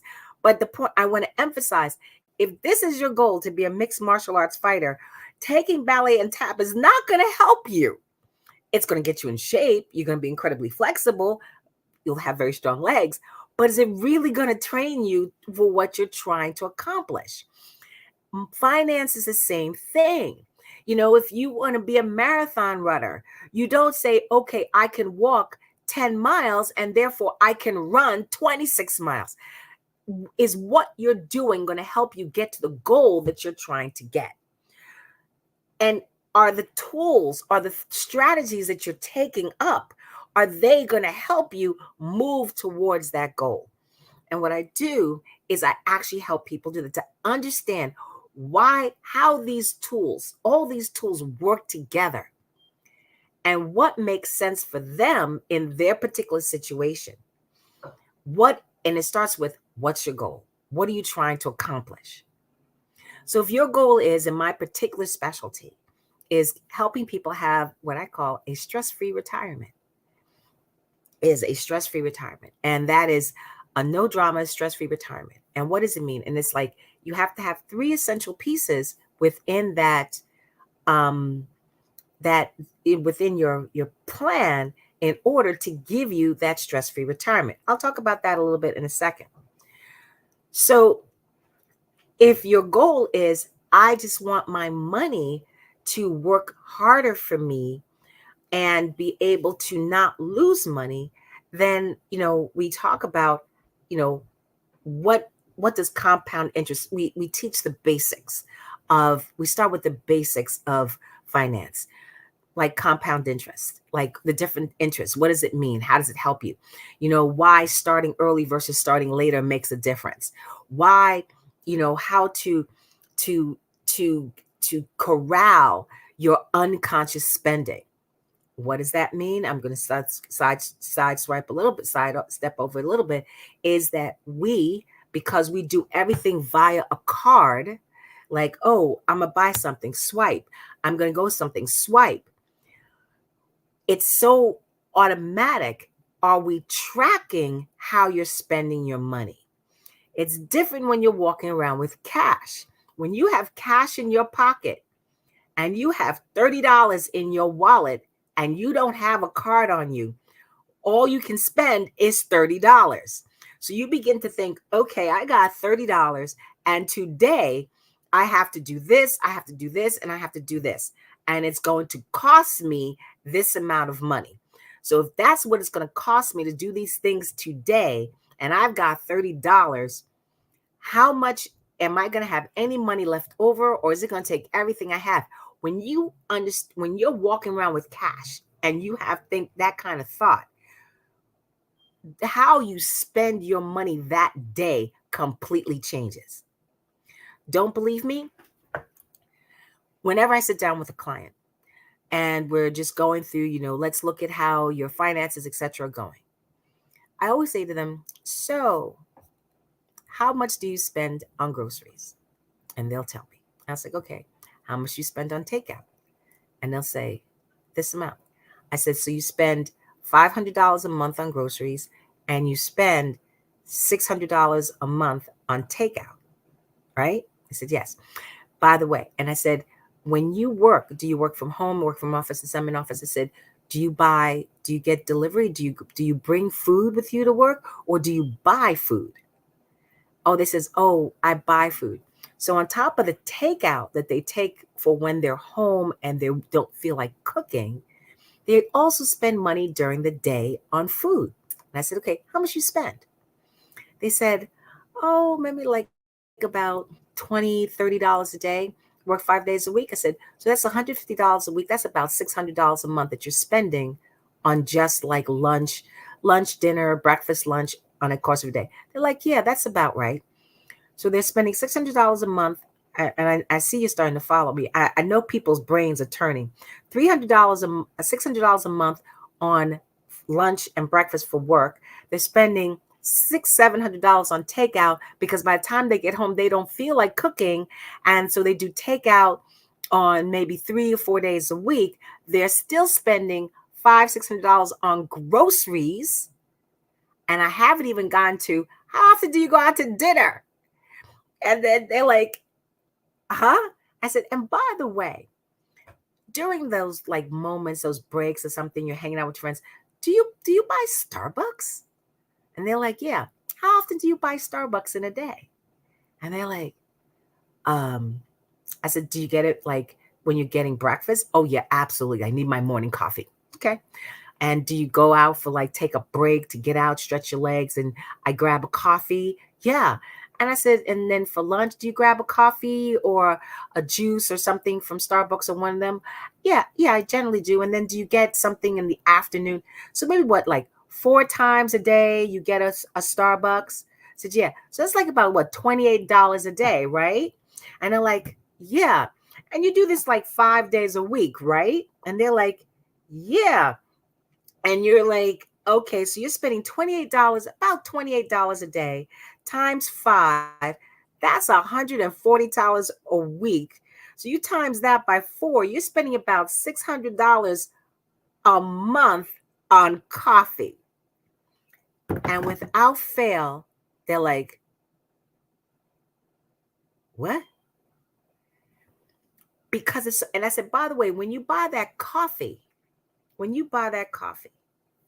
are you also buying a thing to go with it? And the answer is yes. So when I sit down, my goal, I have several goals when I sit down with you, is one, to understand your goal. My second goal is to help you shift the way you look at how you're handling your money. Now, I have people that are like, oh, they're super good. They know exactly how much they spend. But the average person, like myself, because I'm a spendthrift, I was very much a spendthrift, doesn't really think about it. As long as the card works when they swipe it, and if that doesn't work, they go to their credit card. As long as it works, they don't think about how they're spending their money. And I want to shift that. I don't say live a life of austerity, because no one can do that. Or if you're going to do it, you're going to do it on a short term. The question then is, when you're spending your money, do you ask, is this the best use of my resources at this time? What are the tools I can use so that I'm not just randomly swiping my card? What can I do to become more aware of how I'm spending my money? Because if I'm making, $10,000 a month or $5,000 a month, but every month I'm coming up short, and I have money to pay, and I know how much I pay for rent. After I pay, according to when I write it all down, I pay my rent, pay my bills, I should at least have an extra after I paid all my bills, $1,200 a month. Why am I always broke? A lot of times it's because you're not paying attention to how you're using your resources. So what I say to my clients is to help them reshift the way they look at their money. I want them to think about what their goal is, and then based on that, create strategies with them on how to reach those goals. And it's, where are you? Where are you in your life for this goal? So, as I said, my particular focus is on, retirement readiness, how to have a stress-free retirement. So I want to talk to you 40-year-olds. You 40-year-olds, you're at the prime age to start thinking about retirement. Because if your goal is to retire by 65, you've got 20 years to create a resource that is going to last you from 65 to potentially 95. Hear me. When you're actively working, or you're in your active working days, if you need extra money, you go get a side job. You go deliver for Amazon. It doesn't matter. If not, you get a raise, you do what have you. But that active income, you kind of have control on how much you can get or how much you can bring in to meet whatever challenges or goals that you have. But in retirement, what you're living on is your passive income. That which you have created to maintain the lifestyle that you created when you were actively working. So if you live here and you plan to live here, and I got news for you, no matter where you live, it's going to cost you, and it's not going to be cheap. I love when people say, oh, when I retire, I'm not going to have as many bills. And that's like, really, why not? Well, because I'm retired. I got news for you. When you're retired, every day is Saturday. You shop all the time. Every day is a day to hang out with your friends. You don't retire to sit in your house and watch TV. You might do that for a couple of days, but that is not what you retired to do. When you retire, you will spend money, whether it's spending money on your day-to-day, whatever, but you will spend money, and you still will have a housing bill. Whether it's taxes, maintenance, you will still have a housing bill. You will still have health bills. You will still have food bills. You will still have utility bills. Those bills are day-to-day bills. They are not going away. simply because you've retired. So how do you maintain the lifestyle that you've built? When we talk about when I talk to people compoundation, I always emphasize early start versus late start and the difference in how your money grows. And that's why I say 40 is the best time, because you've got 25 years, 20 years to take advantage of the compounding effect of starting early. Too many people wait until they're in their late 50s, early 60s to say, okay, I now have to get serious about retirement because I want to retire in 5 years. I said, okay, great. What do you got? I haven't started yet. You are not retiring in 5 years. I know that was a very abrupt statement, but if you want to retire for 65 and you don't have a dime set aside for retirement, you are not retiring for 65. Well, I'll get Social Security. That's nice. It will not be enough.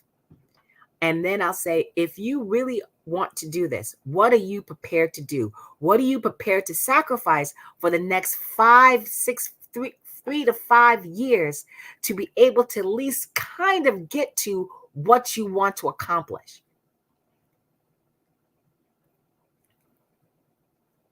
Are you willing to make that sacrifice to get what you want? Or are you willing to extend the time you're going to retire to make up the difference? So starting early in retirement is important. And I said earlier there were three essential pieces that you have to have in your retirement portfolio. And one of them is the first and foremost one is your retirement paycheck. As I said, you created an active stream of income. It's called your paycheck. Whether you're self-employed, an entrepreneur, whatever, you have money, you have this guaranteed stream of income, this income that came in every month. You knew it was coming in, and that's how you structured your life. In retirement, what is the guaranteed stream of income that replaces that active paycheck that came in regularly, that allows you to continue to structure your life? Following? Awesome. So do you have that? That's number one. That's your retirement paycheck. Your second thing is your retirement paycheck. That's your savings. That's that extra money, that money for, my grandson is graduating from college. My granddaughter's graduating from college. I want to give them a car. I want to, take care of them for the first year or two when they've become adults, so that they can kind of get on their feet before before I go snipping the purse strings and like, okay, now, you're on your own. I want to take that year-long cruise. I hear they're fabulous. I want to, whatever it is I want to do, that paycheck allows you to do that. Oh, the roof just fell in my house. Your paycheck allows you to handle it, because your paycheck is separate from this. This is your buffer money. Now, your buffer money is your buffer, I said, well, how do I make my buffer money? Everybody's doing that. That is that 401k, your Roth IRAs, all that kind of stuff. That's what you're already doing. When you talk about your retirement paycheck, you want a guaranteed stream of income. And what are the tools that will give you an income that, regardless of what's going on in the market, you get that same amount every month or every year, and you don't lose money? Yes, there are tools that allow you to do that. Yes, legal tools. And then the final, which is actually more important, the most important checks you must have in your portfolio, is the first and the third one. And that third one is your health check. Now, there's two parts to your health check. The first is your Medicare. Everybody, if you're 65 in the United States, you're getting Medicare, period. Okay? I don't care how wealthy you are, you're getting Medicare.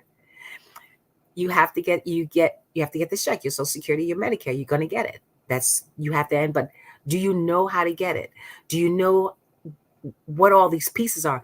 Medicare is some of the most complex stuff out there.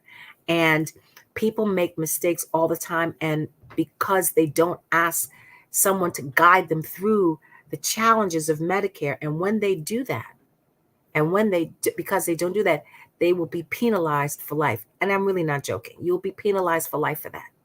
But your second health check is, what resource do you have for a long-term care event? See, long-term care is not a place, it's an event. And if you have this resource in place, you get to choose the place and the quality of the care that you receive. Most people, and I went through this, and this is what drove me into this business, is my mom had a long-term care event when she had a stroke. The resources were pulling whatever we had to make it work for her. And had I known that there was a resource such as long-term care, that could, if not completely cover or mitigate the impact, her treatment, our care for her, the level of stress that we as a family went through would have been greatly changed. So when I say my goal as a personal finance consultant is to help people understand how to craft the strategies and what tools to use to help them move towards the goal that they are trying to seek. Now, my time with you all is changed. Now, how can you reach me? I can be found on LinkedIn. I am the only Claudette Forbin on LinkedIn. You can reach me there. I'm also the only Claudette Forbin on Facebook. I can be reached there. I want to put myself on a platform that most people are very familiar with. And this is where you can, if you want to chat with me, I look forward at any opportunity to sit down and chat with me. I feel that this is my mission in life, is to be able to educate people, to help them. And if all I'm able to do is to help you shift your mindset or be aware of how to think more strategically about your money, then I've done my job. And then if you say, Claudette, I would love you to help me, let's become a partner in crafting those solutions that will help you move towards your goal. So with that, I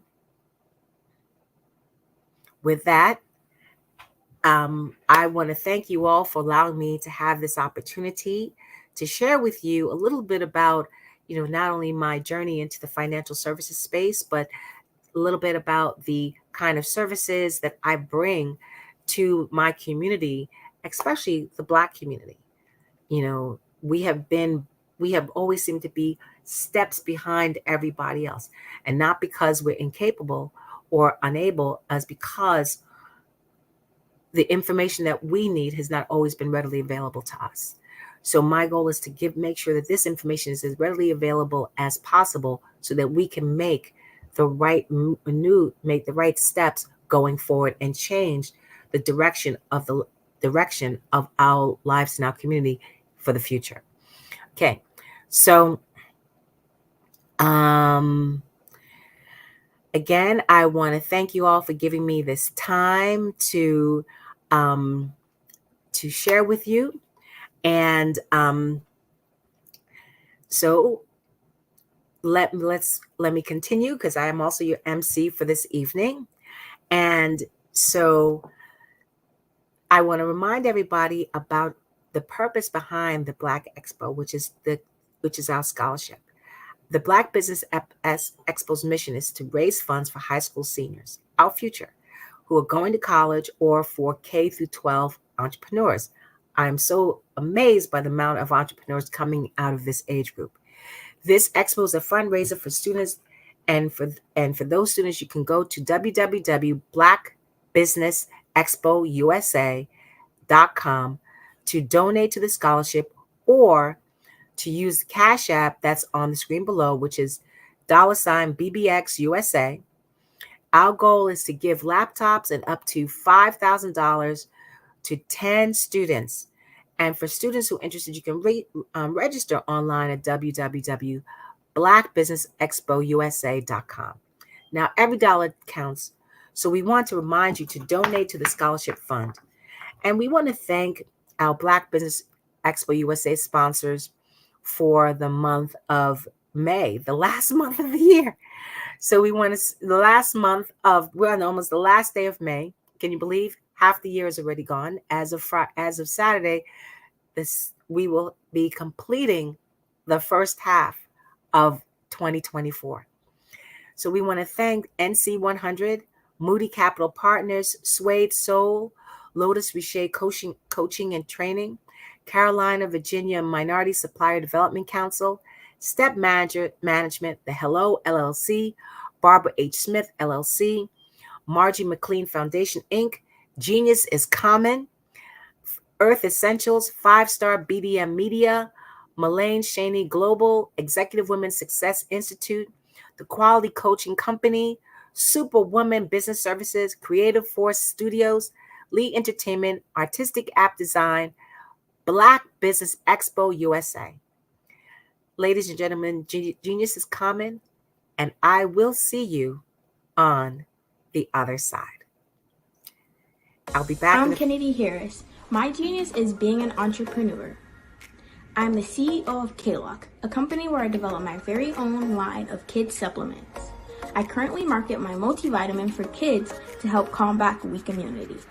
During the pandemic, research has shown that having a strong immune system is key to fighting off disease. My vitamins are for kids, but adults can benefit from them as well. I'm adding a proprietary blend to my supplement line. I want to create my own blend so that I have a competitive edge in the marketplace. Staying healthy is important to me so that we live longer and have healthier lives. My website is klockproducts.com. That is K-L-O-C-K. Genius is Common.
Why do I do what I do? You know, my life coach asked me that a few years ago. And she said, Tony, what's your why? And I told her, and she said, girl, you've already accomplished that. Perhaps you need a new why. Hi, Tony Harris, Amy Hoydu with Say It Said Marketing, one of your students. And just wanted to say thank you, Tony Harris, for spending so much time with me and giving me that boost in my business that I so drastically needed.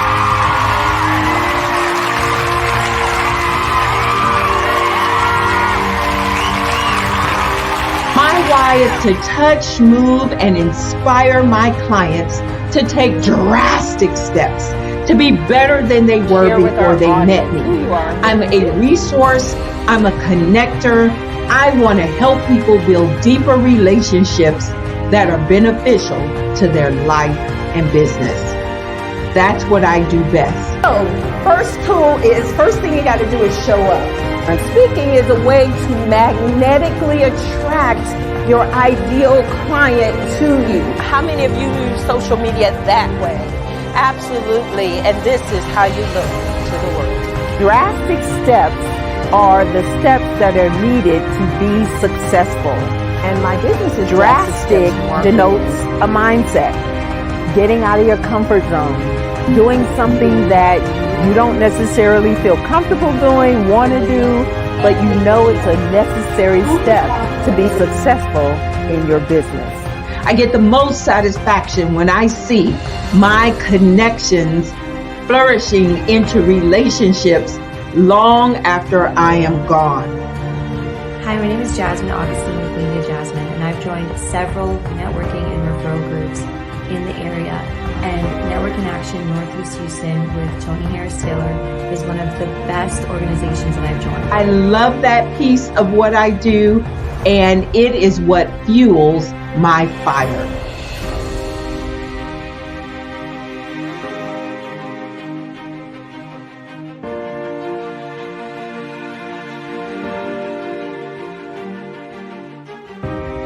My name is Tony Harris Taylor, saying take a drastic step today for a fantastic tomorrow.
Dr. Eric Kelly III and a host of phenomenal speakers from all around the globe for this 7-day virtual event that you don't want to miss.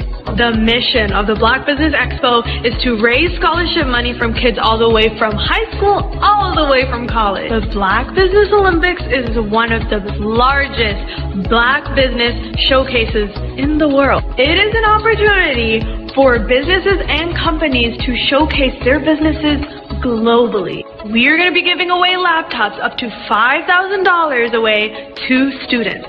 Again, I'm Olivia Appleberry, the founder of 2 Cents Finance and one of the speakers for the expo. I am so excited to see you there. For more info, go to www.blackbusinessexpousa.com or call 919-308-9090 and hope to see you there. I am Black Business. From the moment I wake until the time I sleep. Yes, I am Black Business. I am Black Business. Tell me, are you Black Business? I am Black Business. Do you support Black businesses? Listen, I support Black business because I am Black Business.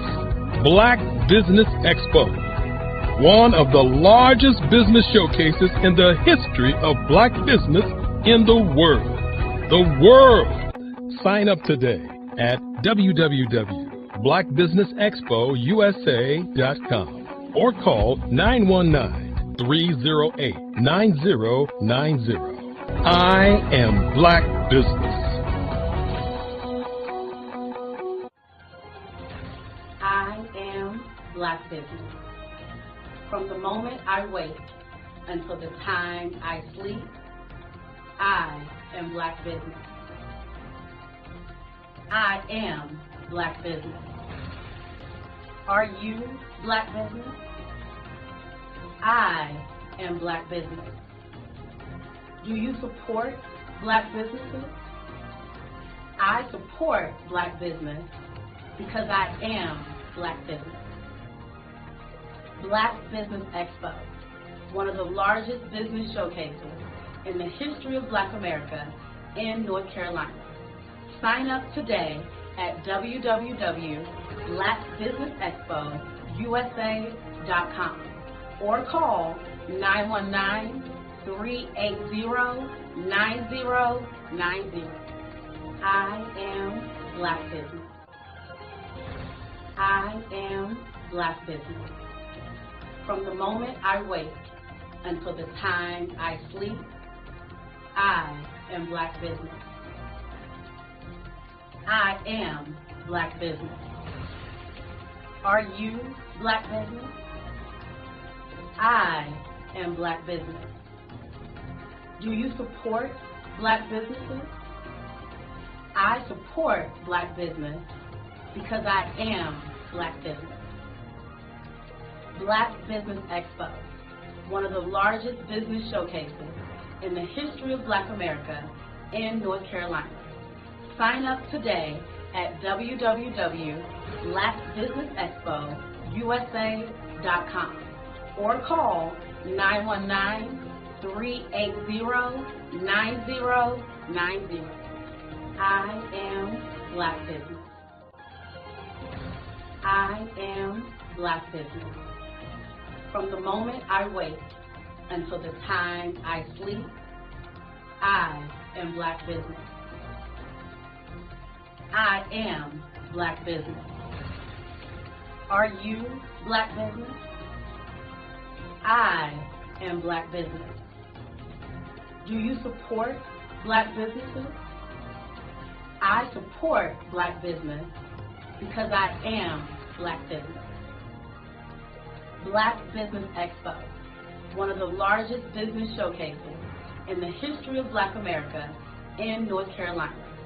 Sign up today at www.blackbusinessexpousa.com or call 919-380-9090. Join Dr. Eric Kelly III and a host of phenomenal speakers from all around the globe for this 7-day virtual event that you don't want to miss. The mission of the Black Business Expo is to raise scholarship money from kids all the way from high school, all the way from college. The Black Business Olympics is one of the largest Black business showcases in the world. It is an opportunity for businesses and companies to showcase their businesses globally.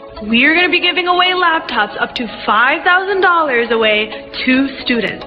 Again, I'm Olivia Appleberry, the founder of 2 Cents Finance and one of the speakers for the expo. I am so excited to see you there. For more info, go to www.blackbusinessexpousa.com or call 919-308-9090 and hope to see you there.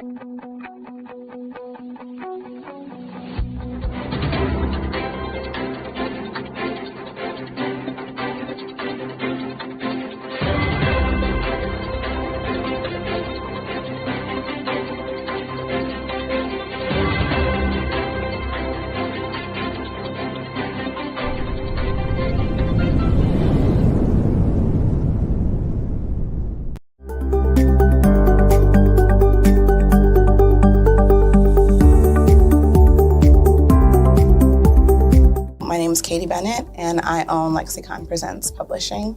We are a publishing and media company that helps you take your story and share it with the world.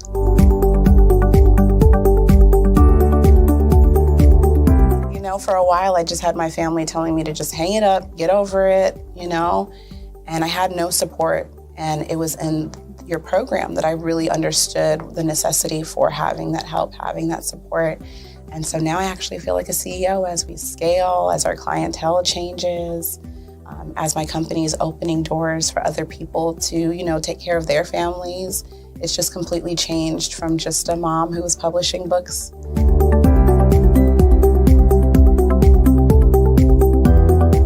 I was at a point where my job, although it was paying really well, wasn't enough.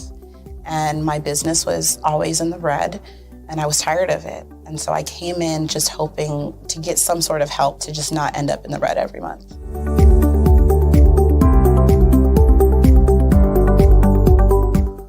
Ooh, wow. Okay, so there was one in particular, I cannot remember his name, but he asked me, he said, why are you in business? And I told him that I wanted to make a difference and I want to help my community. And he let me ramble on for a while. And then when I was done, he was like, okay, all of those things are great. They make you a humanitarian, not a business owner. And he was the one who told me, he's like, you know, you have this great service and you're offering it at like a great value price. So to someone like myself, we don't know that we're going to get the value of what you're actually bringing. And so that gave me the confidence I needed to raise my price. It gave me the confidence to go after my actual client that I actually prefer to work with. And it really just changed everything for me. I don't think without him kind of giving me that push, I don't think I would have gotten to this point or position.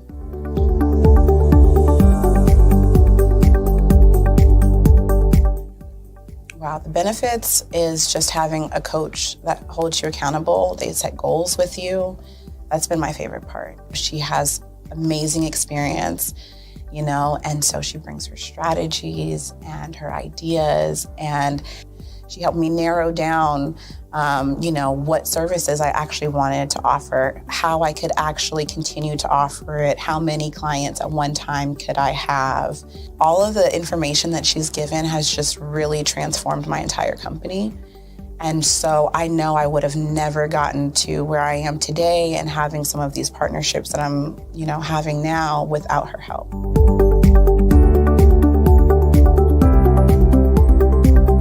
You're going to get information that you're not going to find on YouTube. You actually take the time to strategically give us the information, then give us time to actually apply it. I would also say that so that you're not just out on a ledge alone trying to figure this out. Like, you deserve to be in a community with other people who also want to grow their business.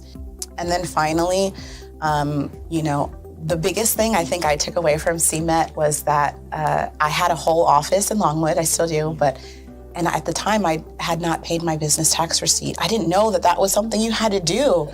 So that was like one of the first couple days of information, and I'm like, oh my gosh, let me go get that together right now. So I'm really glad that, you know, CMET was there for myself, and, you know, anybody else who has the opportunity, they need to do it.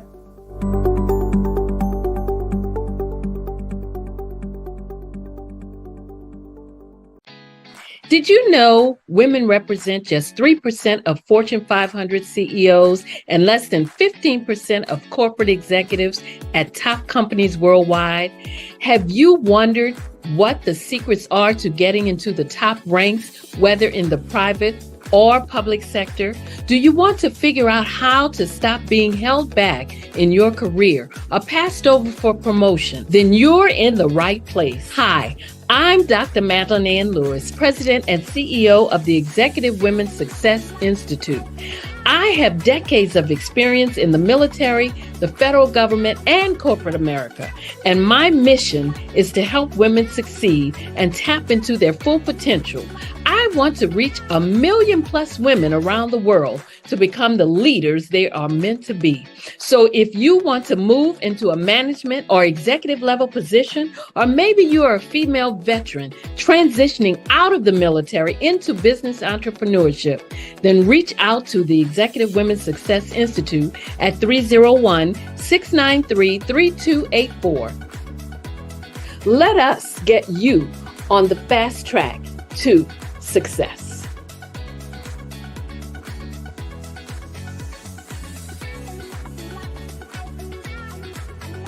You know how a lot of people say that being successful is a great thing?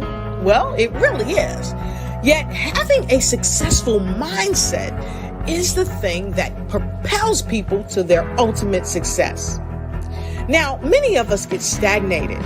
So, have you been stagnated and stuck from realizing your dreams because of fears and uncertainties and your mind telling you what if, and you never move into action? Well, you don't have to be stuck anymore. You can break free from the mind's default framework of backing down and freezing on the track to success. When doubts and difficulties arise, I've got something for you. It's called Harnessing Your Thoughts, Take the Reins, Control Your Life, and Win. And this new book is going to help you to cultivate critical thinking skills and harness those thoughts that you need to take back your control of everyday situations and win. So come and get your book July 4th, 2023. It's coming to you to help you enhance your mindset like never before. This powerful book is going to give you the strategies, tips, and tools that you need to really harness your thoughts, take the reins, control your life, because it's time for you to win.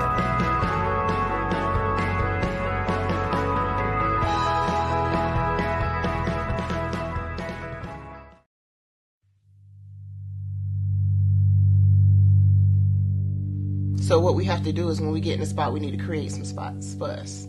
That's the main thing. We need to be able to be in a position where we're able to create those spots for us. For me, being an entrepreneur, I'm not just going to get a business and then leave you sitting high and dry. If you ask me some questions about entrepreneurship, I'm going to give you as much as I received.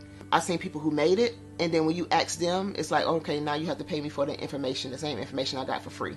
We probably in totally different cities. There's no way that we're going to bump heads or anything. We're not competing.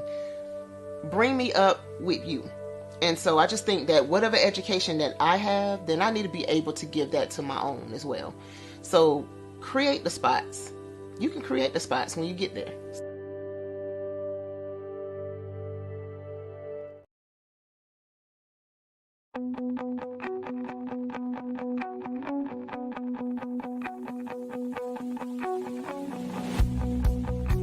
I am Black Business.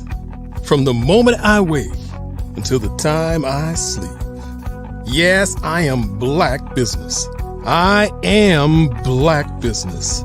Tell me, are you Black Business? I am Black Business. Do you support Black businesses? Listen, I support Black business because I am Black Business.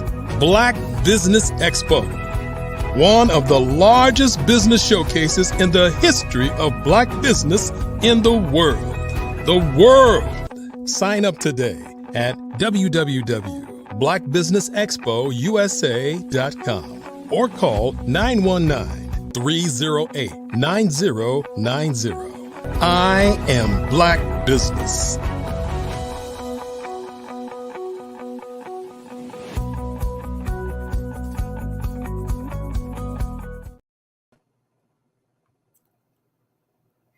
Hello, good afternoon, business owners, entrepreneurs, thought leaders, and corporations. Welcome to the Black Business Network. Again, my name is Claudette Forbin, and I am your business moderator for this afternoon on the Black Business Network. The Black Business Network is a 24-hour business network showcasing, oh my goodness, Black businesses, Black business owners, entrepreneurs, and thought leaders worldwide. This afternoon, for this segment of our program, we're going to have a fireside chat. Now, remember, we have speakers from North Carolina, London, Singapore, Africa, Japan, and cities all over the United States. The Black Business Network is a global community sharing its business knowledge to empower, inspire, and educate businesses about businesses. So this afternoon, we're going to have two speakers for a fireside chat. One of our speakers is Roderick Stevenson, also known as RJ Stevenson. He's a young trailblazer in media, music, and ministry. Is the owner, CEO of Creative Concepts, Production and Design, a full service marketing and media company. Full service marketing and media company now. Why am I having such difficulty here? Now based in Eastern North Carolina with offices in Little Rock, Arkansas, and Tampa, Florida. In its 20 years of establishment, RJ doesn't look old enough to be around 20 years, but that's okay. 20 years establishment, the company has developed and established the national images of businesses, institutions, ministries, and high-profile personalities. From 2012 to 2017, RJ has joined the administration of Shorter College as the Director of Institutional Advancement, Planning, and Technology, which is located in North Little Rock, Arkansas. Shorter College is the only private 2-year historically Black college in the nation. Awesome. As a member of the executive cabinet of the college, Stevenson led the institution in the redesign and implementation of campus-wide network infrastructure to include multiple state-of-the-art tech environments, broadcasting open Wi-Fi networks throughout the surrounding community, powering learning labs with thin client nano computers, VoIP phone systems, and HID access doorways, and more. Coupling his background in marketing and branding with ministry, RJ travels often presenting seminars and training workshops on church growth, evangelism, and youth and young adult engagement. He is a certified coach, trainer, and business leadership consultant, and award-winning Toastmaster, and a member of the John Maxwell team. It is with great honor and immense privilege that I will introduce you to this young visionary who transcends the boundaries of time and culture. So first we have is RJ. Second to RJ, our next visionary is Dr. Eric Kelly. You know him. He's the guy behind the Black Business Network. As one of the preeminent African-American artists of the last 3 decades, Dr. Kelly has not only carved a niche in the world of art, but has also been a beacon of inspiration and change. Dr. Kelly's journey in the arts is a testament to the power of creativity and resilience. His work is a harmonious blend of the abstract and the expressionist, invites us to explore the depths of human experience and the complexities of our society. His unique perspective on the intersection of images and the nation state, as well as the interplay between art and humanity, challenges us to see the world through a lens of empathy and understanding. Furthermore, Dr. Kelly's contributions extend beyond the canvas. As the founder of the Black Business Olympics, he has created a platform that uplifts and empowers, fostering a community where diversity, innovation, and excellence are celebrated. We thank him for that vision. His vision and leadership have paved the way for a brighter, more inclusive future. The Black Business Network, a 24-hour community network that reaches more than 4,000 speakers and reaches over 200 countries and more than 100 million viewers globally. Let us welcome for this fireside chat, RJ Stevenson and Dr. Eric Kelly. Thank you so much, Miss Claudette. That was amazing. I got to applaud you. You did well with those bios. I did not realize Dr. Kelly's bio was such an encyclopedia. That was amazing. It's like, okay, I'm loving this. This is awesome. So, gentlemen, we're having a fireside chat. So, RJ, we just spoke a little bit about you. So, listen, sometimes, your bio says one thing, but what it never actually answers is, tell us your story. How did, I know you got this, but what's your story? Wow, thank you so much. My story is easy. My story today is I get to interview and have a fireside chat with the mastermind himself, Dr. Eric Kelly III. Now, this is segment number 2. So if you missed yesterday, you definitely want to find out what we talked about yesterday, because we're not going back to those questions again. Today, we're going to move forward. How you doing today, Dr. Kelly?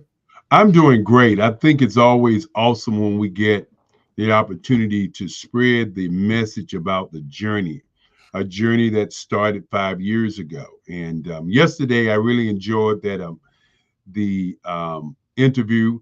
Normally I don't get an opportunity to do many interviews, but what we want to do today is we want to definitely dig just a little bit deeper why we are doing what we're doing.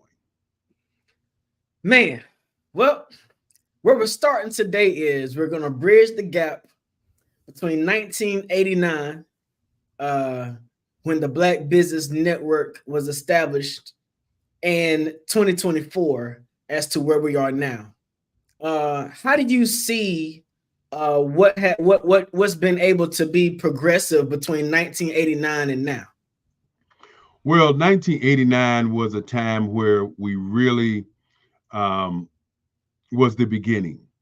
And now we're in a space where we're on another trajectory in terms of another beginning.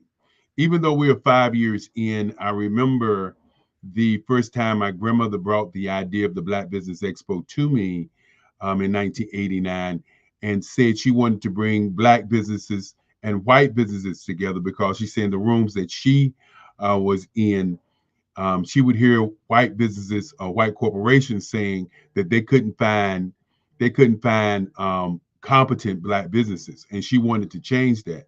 And for those who don't know about my grandmother, Lovella Stansel Kelly, she was a civil rights leader here in Durham, North Carolina, and she also was a negotiator for the AFL-CIO. She was the negotiator at her place where she worked, as she negotiated contracts for Black people to get a raise and convince other folk to give that raise to them. I don't want to say, but the corporation to give them a raise and feel good about it. And so we've gone down the alleyway of getting to this space where we're doing the Black Business Network. And I think the key piece to talk about today is where we're transitioning to. We've had over 4,000 speakers to already speak. And most of those speakers, we had some of those speakers who paid to speak because they wanted to get prime space on the network. We had many of those speakers who had an opportunity to come and speak on what we call free business scholarships. And then we had some speakers to come and speak where we as an organization looked and retained them or found them on the various networks, and we actually paid for them to be on the network. And so what we're doing now is we're transitioning into a marketing network. You know, when you go on the radio and you go on the television and you go to a newspaper, you as a company are marketing your company to an audience. And so we're moving toward marketing businesses, because when we say we had 4,000 to be on the network, now we're getting people who are calling who want to be on the network because we're giving great value to people across the globe. Because there's really not another place that we know of that's not only doing audio to Spotify and some of the other places, video to about 20 other social medias and media networks, and then also having our own network to the people that are involved.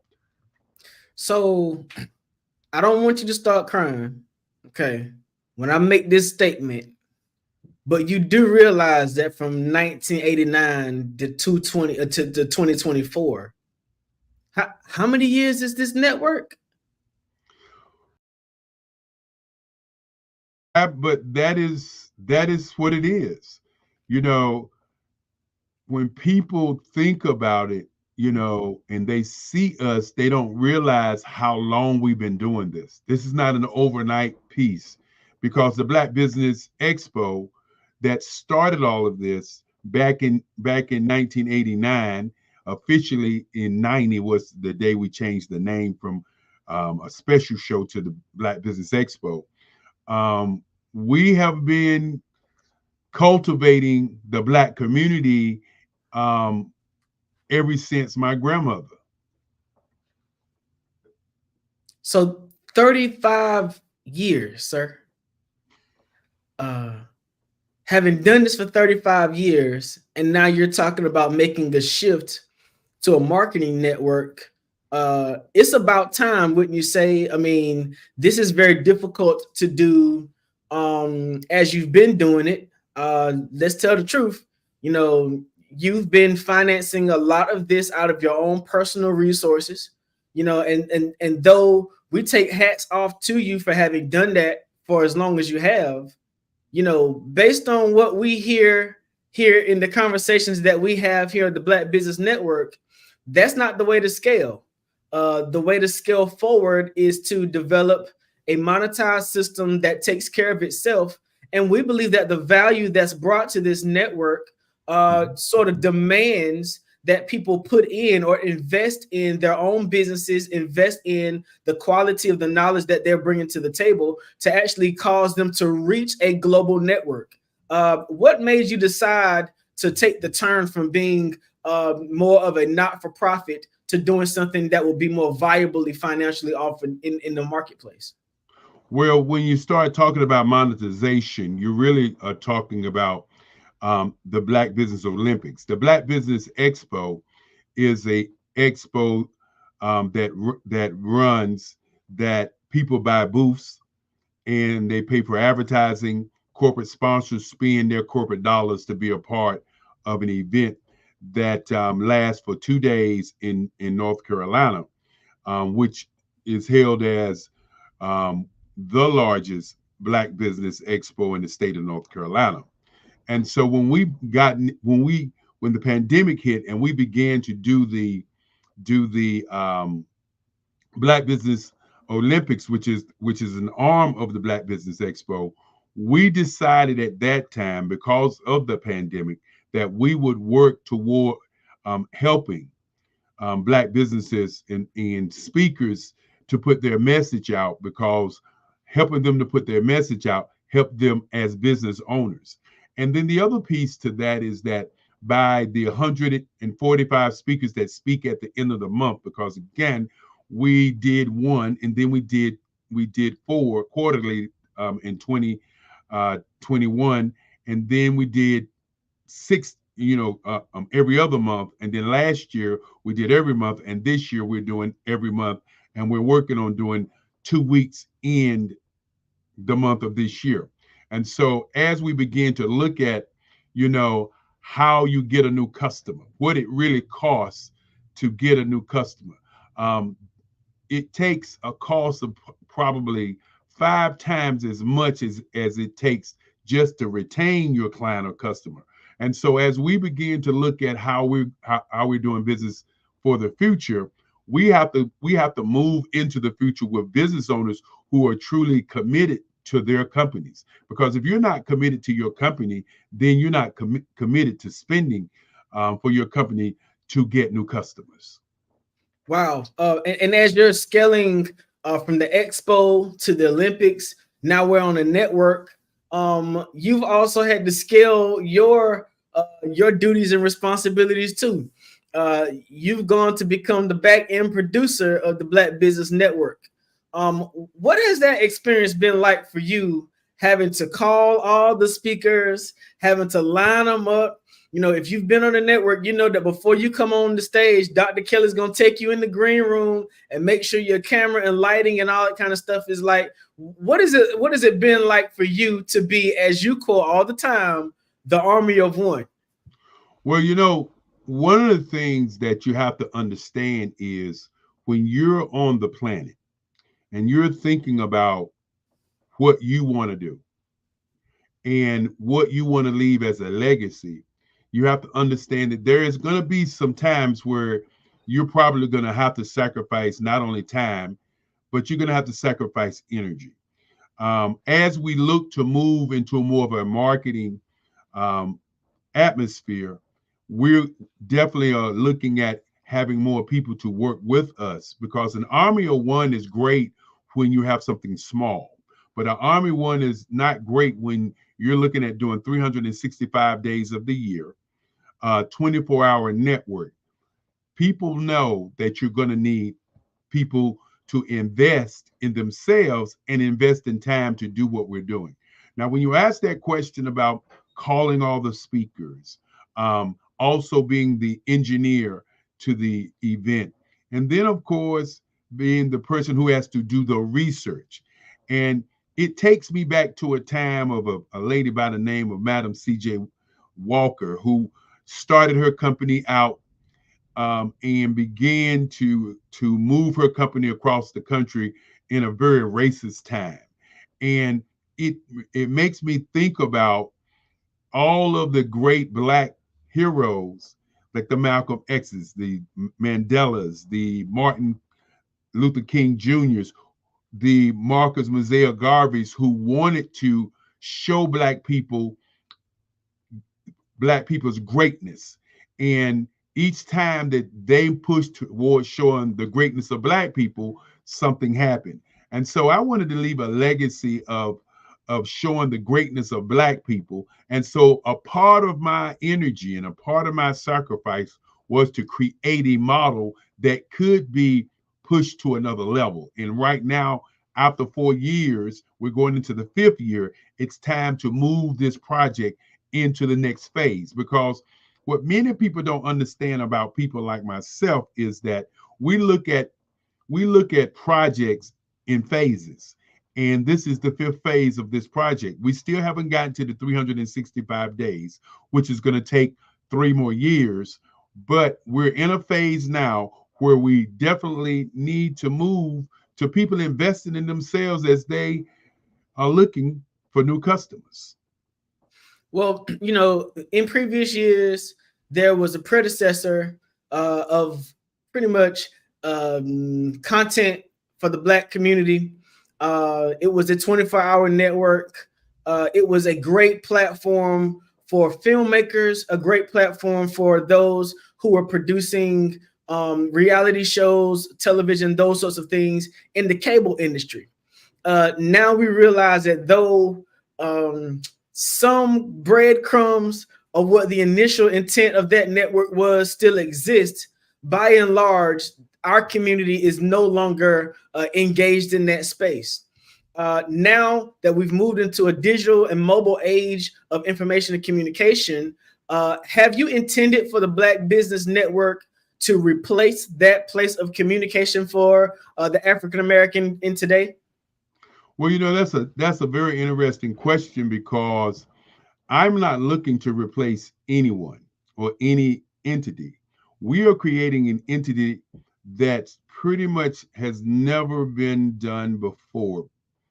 Now, when I say that, many people look at me kind of from the left side, say, well, television has happened, radio has happened, newspaper has happened, and there have been Black networks that have happened. Well, the Black Business Network is going to be a live network.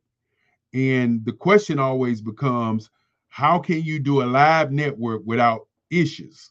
And what we've realized is that the community, when we started out doing Black business, that the community needs more than just Black business. And so when you ask the question, are we going to replace?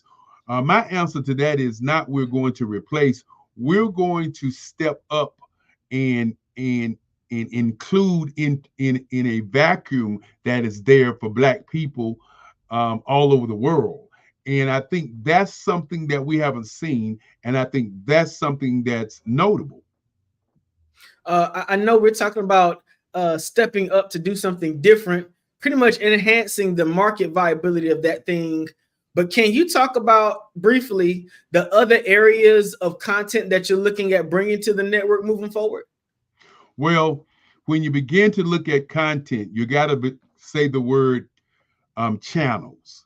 The network will have different channels. It will have what we call a spiritual channel, because spirituality is prevalent all over the world. There are different kind of religions, there are different kind of thoughts, and there are different kind of people who are pressing those thoughts across the world. And so we want to be the voice for the spiritual channel. We're actually going to have a advertising channel where business owners who want to delve into that industry of advertising, a sports channel.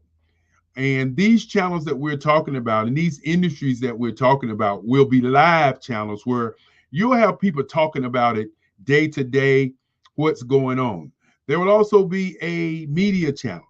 There will be a film channel along with a couple of other channels. And so what we're looking at is creating something where you as a individual, because once we begin to blend all these channels, we are sure that many people of other nationalities will want to be a part of what we do.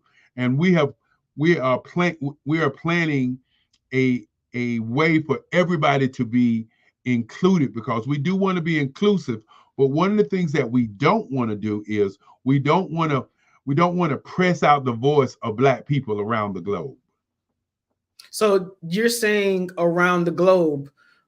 Clearly, we're here on Eastern Standard Time, but the challenge is not to just represent what we have here in North Carolina, but to also spread out to other regions of the world. How are we moving forward towards including other places across the globe? Well, I'm glad that you made that statement, because that statement is just what it is. It's a statement. We are all over the globe as we speak right now. On Saturday, we'll have a speaker from Senegal. We have a speaker from Nairobi. This week, we had a speaker from Tanzania. We have speakers from all parts of North America, from Vegas to LA, to Chicago, to St. Louis. And then, of course, our people in the UK, even though we're 5 hours ahead, or even with our people in Australia, we're already doing what we're transitioning to do, what we're planning on doing with all of the networks that we're working on. We're planning on monetizing how people can get in front of that audience. Wow, that's amazing to be able to talk about my business, talk about my subject matter that I'm an expert in, and not just be localized to my area, but to then be seen across the globe on this amazing network and amazing platform.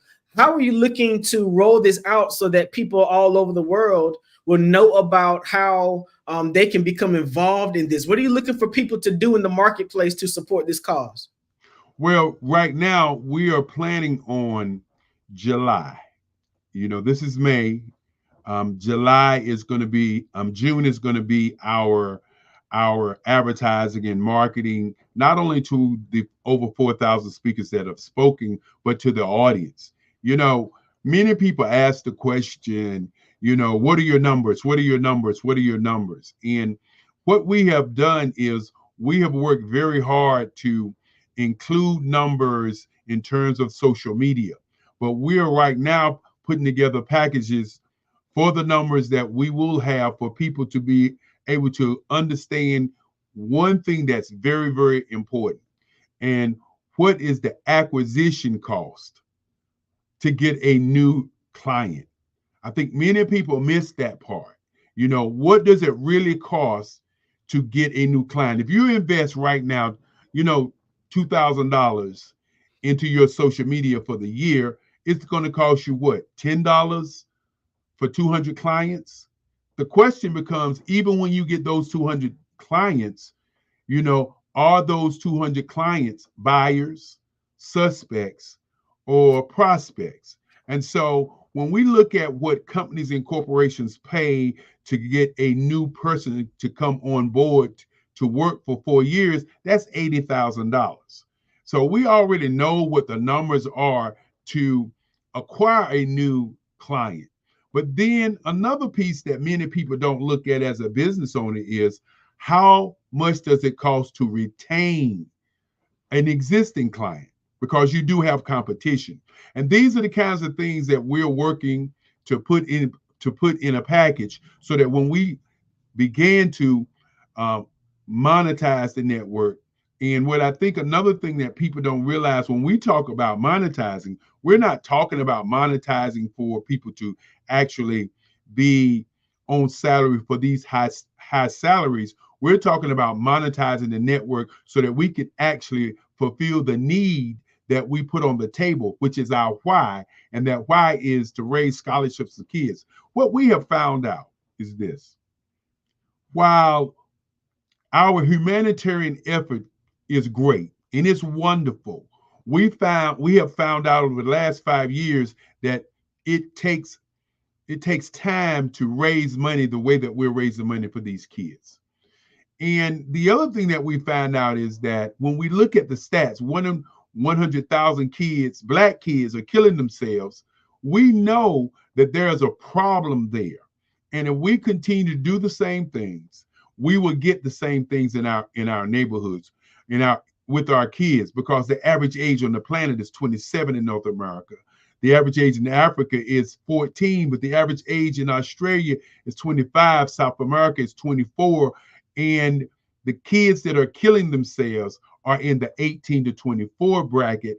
But we are also leading in the bracket of 5 to 18. So we continue to do what we do and sell our kids on the entertainment economy, then our kids are going to not be here for our legacies.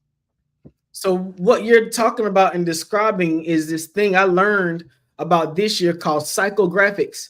And it helps us to understand not just the demographics in terms of identifying clientele over a geographic region, but also understanding the psychology of those who we look to attract. Who are you looking to attract? I mean, you're talking about young people, you're talking about business owners, but is there a potential net or group of people that you're trying to reach out to for the Black Business Network?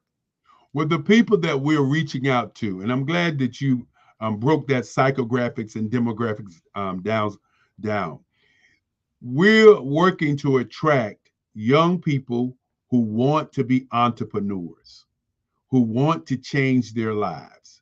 We're looking to attract for marketing businesses who want to invest in themselves to attract business owners, or better yet, customers who want to buy their products and services. And so we're not looking at a particular age group. That's your demographics, because we could say we would like to have 18 to 24 millionaires, because we have so many 18 to 24 millionaires on the planet, we don't even get conversation about them. We could say we want to attract 35 to 45 millionaires. We have a ton of them not only in North America, but all over the world. We want to attract business owners who see our vision of changing our kids worldwide. I had a conversation with a gentleman that's going to speak in Africa, and his whole point to me was, Eric, we want to change what our kids see in terms of what they can do with their lives. And I was listening to him, and I was also thinking about the kids that I talk to, on Zooms across America. They're saying the exact same thing. Someone has to step up and say, how do we solve this challenge? Here's your reminder from my daily mindset skill. Don't forget to build your practice with a new affirmation.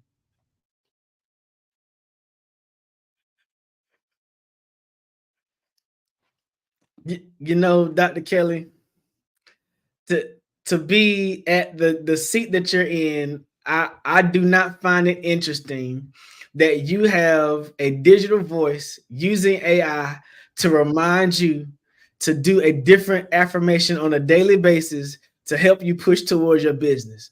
How has developing a consistent affirmation for your lifestyle been key at helping you to stay focused on your business goals? Well, many times people will say that they can't do things. And many times people will say, I didn't have time to do it.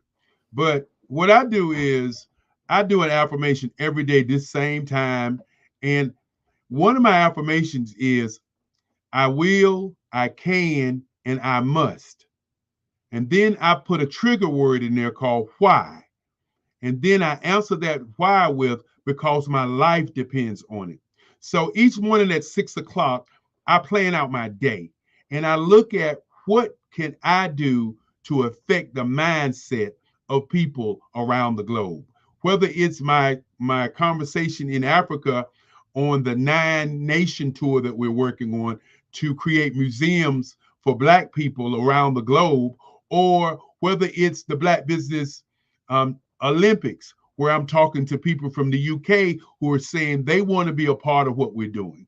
And these are the kinds of things that we must begin to understand, that word fear, and people always give an anonym of what with those letters. I don't use those anonyms. I don't use those letters as an anonym. What I say is fear is something that we make up. We create it, and then we act on it. That's what my grandmother used to say. And she used to say, why are you acting on a fear? You don't know what it is. You created it, and then you're going to go out and act upon it. And so when you talk about my affirmations is so that I can stay focused. Because around this time, close to 2 o'clock during the daytime, I am looking at how do I transition and look at what my plan for my 6 o'clock day was. Because if you add up the hours and we say 6, 7, 8, 9, 10, 11, 12, 1, 2, that's 9 hours. What did you do in those 9 hours is what I ask myself each and every day. So when you look back at your 9 hours, which function of Dr. Eric Kelly III is more valuable to him? Is it Dr. Eric Kelly III, the CEO and founder of the Black Business Network? or is it Dr. Eric III, the preeminent artist?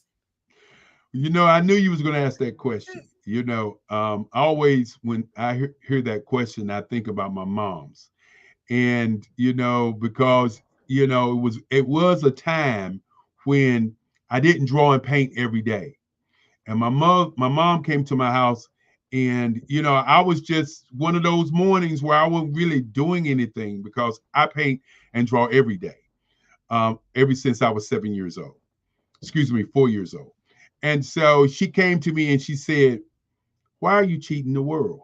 I said, "What do you mean cheating the world?" She said, "Why are you cheating the world?" And I said, "What do you mean?" She said, you have a skill. You notice I didn't say talent.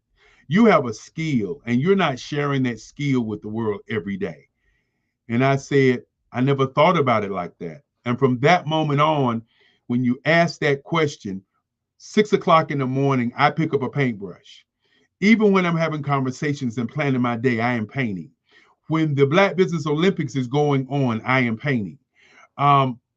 The most important thing to me is the painting.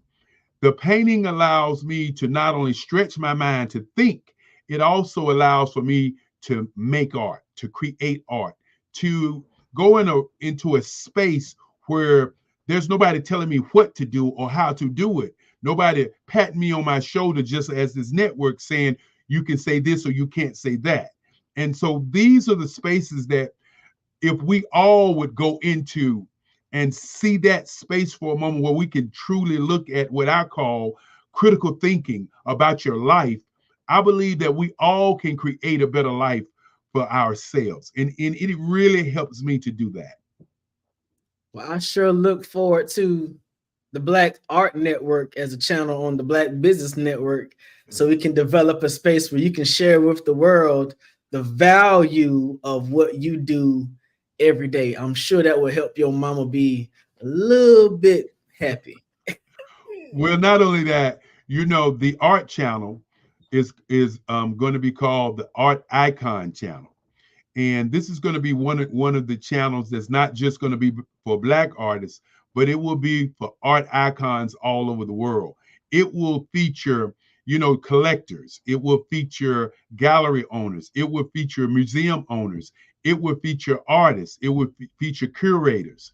And, you know, it's a channel that I'll be honest with you, I am so excited about that channel as I am excited about this channel. And, you know, I was talking the other day with a couple of people about the sports channel, and they was having this conversation about what's the narrative of the sports channel is going to be. I think the narrative that people are going to take on the sports channel is going to be, you know, viral, because that narrative is not going to be the same narrative that you get on an ESPN, that you get on a CBS or an ABC. You know, Sakari Richards just broke a record in the 100-yard dash, but no one is talking about what it took for her to get to the point to run again, because we all remember marijuana derailed her opportunity to run in the Olympics. And what nobody really would talk about, that it wasn't a banned substance at that moment. And these are the kind of conversations we as a people need to have, so we can understand, as the guest this morning said, that the world is not set up for us to win. You know, and that's something that we have to work on, because my great grandfather used to say, you get what you set up.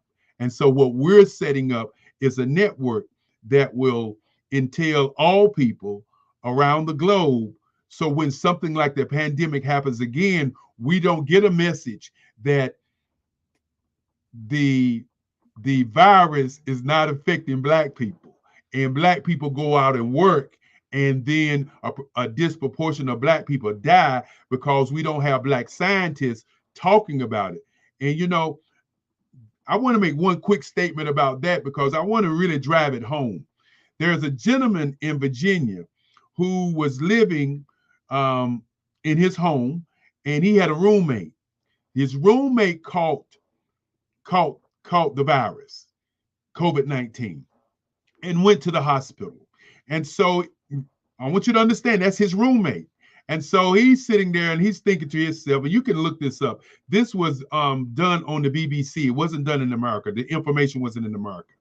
And the other guy said, well, I'm sure if he's got it, I must have it. So he goes to the hospital, and he gets to the hospital, and they find out that he has super genes. Now, which means that he could not catch COVID-19. Now, let me ask you a question. Where was that reported at? Where did we hear about that at? We didn't hear that information. So that means that there was information out here around COVID that we didn't get because the regular media didn't send that information out. Even today, we have people running right back out and being in all of these events, and COVID is still here. It's turned into a flu. It's turned into another disease that you can catch if you're not careful. And so when you look at what we're working to do, we're working to share with Black people and all people, you know, an opportunity for them to be well informed about multiple issues around the globe. And last but not least, and I know our time is getting ready to run down, last but not least, there's a gentleman who created an apparatus to light apartment complexes, to turn on a television set. His name is Maxwell. That's his first name. I can't think of his last name, but he created something that would take down electricity as we know it. Okay, so when do we get that information? You know, and I'm saying these things now. The question becomes, that's why we need a Black Business Network. Well, we can wrap all that up with 2 words: market disruption. Once you introduce something to the market that makes the previous system obsolete, you start to attract attention. And attention is good, then attention gets interesting. And I'm glad you've allowed me to have your attention for this hour on the Black Business Network. Thank you for the opportunity to interview you again. And I'm sure we'll have more information coming from you later on this week. Well, you know, if you are a speaker and you're thinking about how do you get your clients and customers, and you're thinking about how do you get your message out, this is the network for you. We're a marketing network, and we are here to market your company, not only with the network that we already have in place, but to market your company globally. So that's what it's about for us. We're not changing, we're just transitioning in different phases, because when you are not able to create it and then you start talking about it, then how can you show value for it? And so what we were able to do is to show that there's value in the Black Business Network. If you sit back and think about it, there was a network that was given, I think it was $30 million. And yes, it was later bought by Byron Allen after it went out of business, and he changed it to the Grio network. I still think that was a bad move, but that's his money.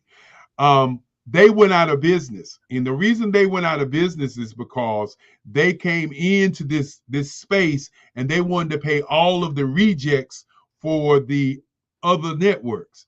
That's not what we're doing. We're allowing people, regular people of influence, people who are doing things day in and day out, to actually have a voice. And that's the difference, because when you're letting people who already have a audience have a voice, just as ESPN did when it opened up, then you'll be able to grow a network to the heights that you're looking at. And that's what we're all about. And again, thank you, RJ, for being a great host. I look forward to each time that we have these. This has been a great series because it gives people a look on the inside, as opposed to a look of all the great and amazing speakers on the outside. Well, as we always say, genius is coming. And I'll see you on the other side. Thank you.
Dr. Eric Kelly III and a host of phenomenal speakers from all around the globe for this 7-day virtual event that you don't want to miss. The mission of the Black Business Expo is to raise scholarship money from kids all the way from high school, all the way from college. The Black Business Olympics is one of the largest Black business showcases in the world. It is an opportunity for businesses and companies to showcase their businesses globally. We are going to be giving away laptops up to $5,000 away to students. Again, I'm Olivia Appleberry, the founder of 2 Cents Finance and one of the speakers for the expo. I am so excited to see you there. For more info, go to www.blackbusinessexpousa.com or call 919-308-9090 and hope to see you there.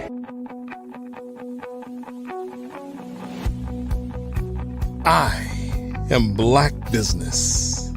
From the moment I wake until the time I sleep. Yes, I am Black Business. I am Black Business. Tell me, are you Black Business? I am Black Business. Do you support Black businesses? Listen, I support Black business because I am Black Business. Black Business Expo, one of the largest business showcases in the history of Black business in the world. The world. Sign up today at www.blackbusinessexpousa.com or call 919-308-9090. I am Black Business. I am Black Business. From the moment I wake until the time I sleep, I am Black Business. I am Black Business. Are you Black Business? I am Black Business. Do you support Black businesses? I support Black business because I am Black business. Black Business Expo, one of the largest business showcases in the history of Black America in North Carolina. Sign up today at www.blackbusinessexpousa.com or call 919-380-9090. I am Black Business. I am Black Business. From the moment I wake until the time I sleep, I am Black Business. I am Black Business. Are you Black Business? I am Black Business. Do you support Black businesses? I support Black business because I am Black business. Black Business Expo, one of the largest business showcases in the history of Black America in North Carolina. Sign up today at www.blackbusinessexpousa.com or call 919-380-9090. I am Black Business.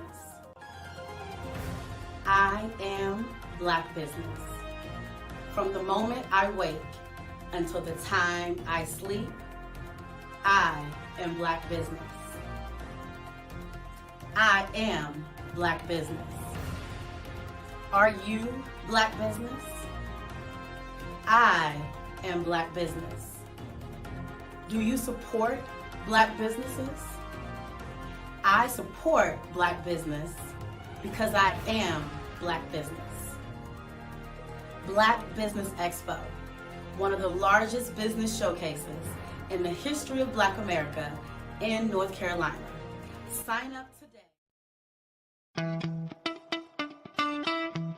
How many times have you been asked to help someone you didn't even know, a student, a business entrepreneur, or did you ever even ask, where did they end up? That business, that friend, that entrepreneur. Well, just maybe they ended up in a gang, bankrupt, homeless, or worse, dead. Maybe they turned to crime, drugs, and alcohol. Did you ever wonder? Did you destroy their dream, or was your life always so easy? At the Black Business Olympics, we started a movement to help students complete. Give them hope and foster success. Help them to leave their dreams of providing laptops, computers, and up to $5,000 in scholarship funds.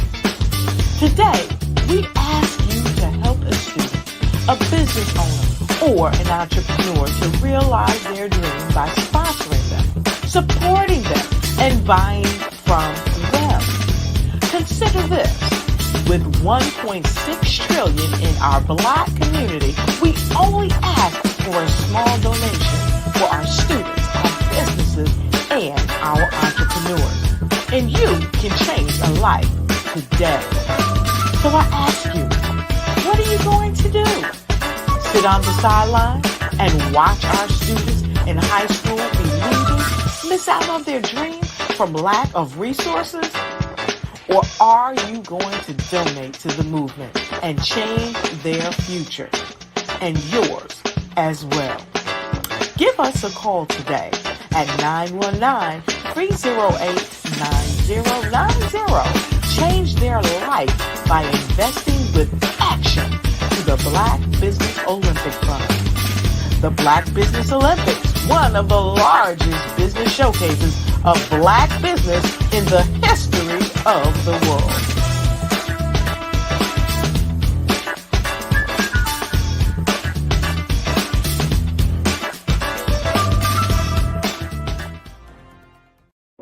Ladies and gentlemen, and fellow professionals, please allow me to introduce myself.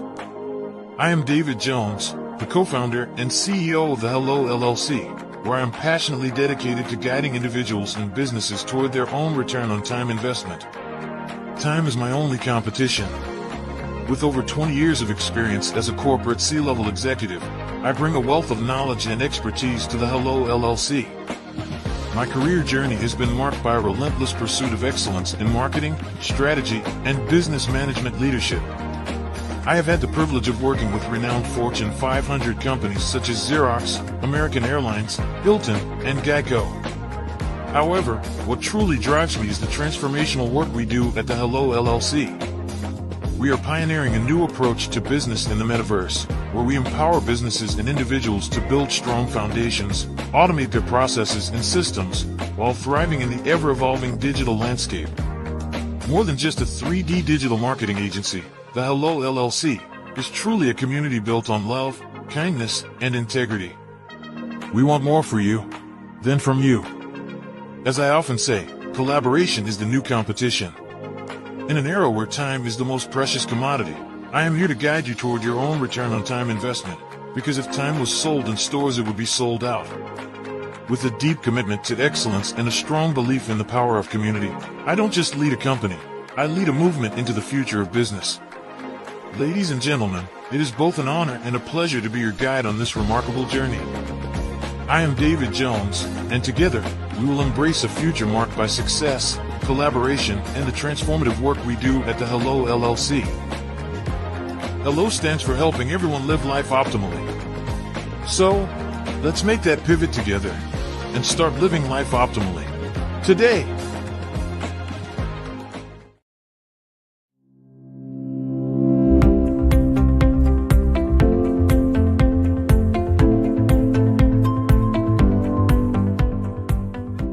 Oregon's it's a beautiful state, and we've talked before this. And I came from California originally, so it's golden hills compared to lush green forest. So it's a beautiful state. It's very beautiful.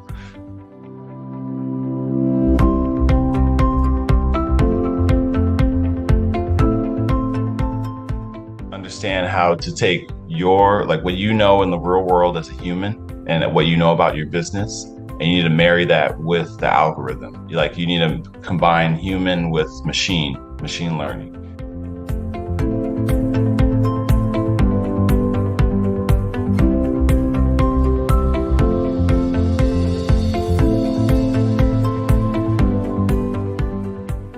I was always attracted to the psychology, behind digital marketing and why do people do the things they do.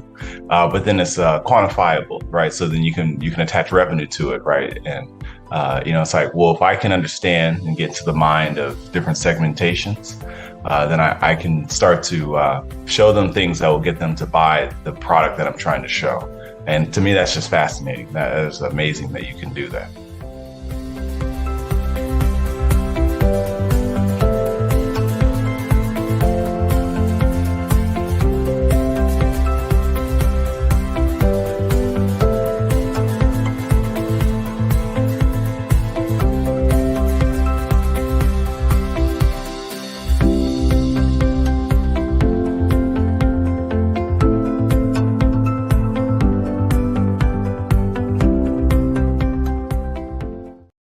Phenomenal Tanya T. Wise, who is here from the great state of Maryland. Tanya, welcome and thank you for being with us today. Can you indulge our audience a little bit and tell them just a little bit more about who you are and what it is that you do? Well, I love being able to talk to people and have a magnetic attitude, being able to just show them. So I always like to say, level up is Coach at Tanya T. Wise here. So can you tell our audience, just give them a teaser about what your presentation will be about? So my philosophy is that we should all be living our dream life. So tomorrow I'm going to talk about how you start living your dream life. What are some of the things that you thought about in your childhood that you just kind of let go and dormant? Wow. And I want to reignite that and just give you some pointers and some tips, some tools, some strategies to be able to start living your best life now. And guess what, Wanda? And leave an inheritance for your legacy. Oh my goodness. Okay, I know that's resonating with a lot of people. I've heard that you have a dynamic coaching program. Can you tell us a little bit more about that? Absolutely.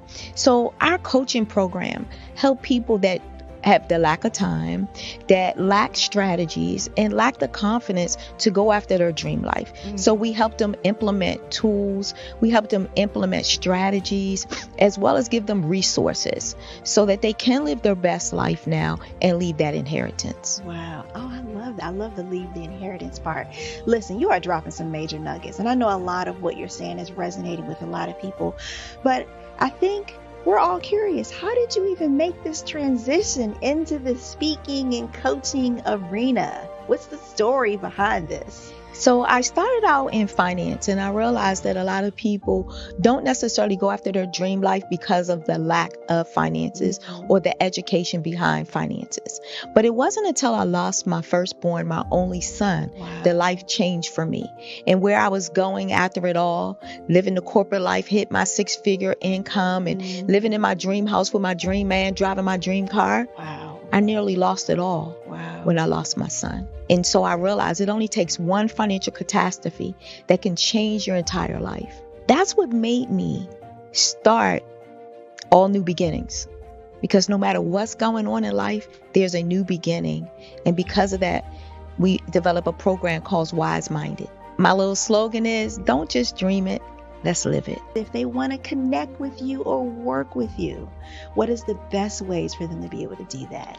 Well, for my social media guru, you can connect with me on every single social media platform as Tanya T. Wise. 5-Star BDM, Brand Development Masters, is a professional consulting and advisory group keenly focused on business development services for the small to mid-sized business and entrepreneurs.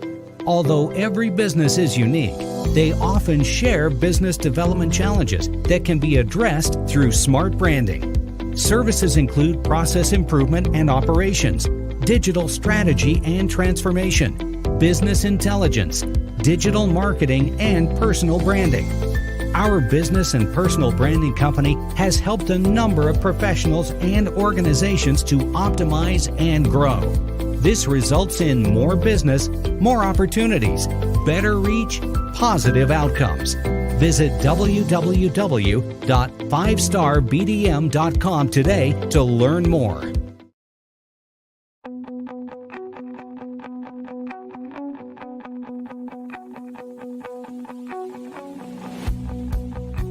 I am Black Business. From the moment I wake until the time I sleep. Yes, I am Black Business. I am Black Business. Tell me, are you Black Business? I am Black Business. Do you support Black businesses? Listen, I support Black business because I am Black Business. Black Business Expo, one of the largest business showcases in the history of Black business in the world. The world! Sign up today at www.blackbusinessexpousa.com or call 919-308-9090. I am Black Business.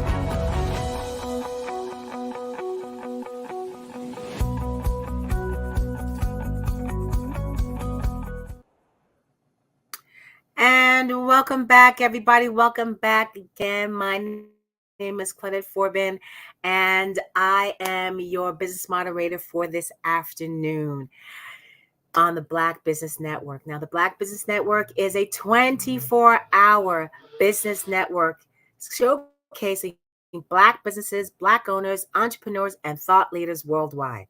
We have speakers from New York, North Carolina, New York, London, Singapore, Africa, Japan, and cities all over the United States.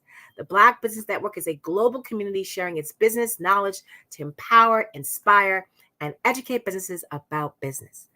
Our next keynote speaker is Cedric Butler. Now, Cedric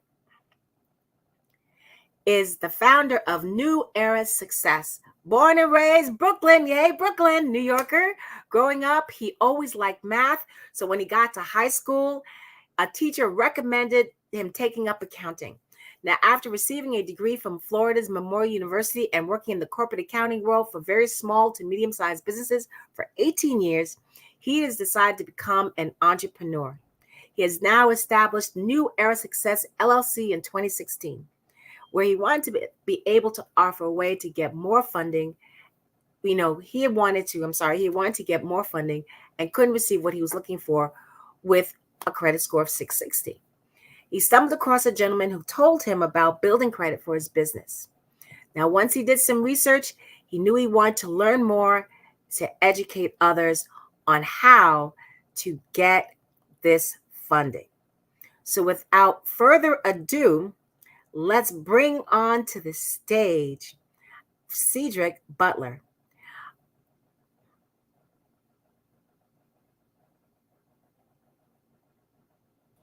Good afternoon. Hey, Good afternoon. It's How are good you? to see you. Nice to see you as well. Yes. So Wow. Cedric, when we get started, I would love you to share your story from Brooklyn, from accounting to where you are now, because I know you're not still in New York City. I think you are still in New York City. I can't remember. It's been a bit. And but let me hand you over to our audience who wants to hear how you can help them find funding. I appreciate that. Appreciate that. Thank you for having me on this platform. Once again, my name is Cedric Butler, born and raised in Brooklyn, New York. I went to school there, graduated high school. I went off to get a degree from Florida Memorial College, which is an HBCU.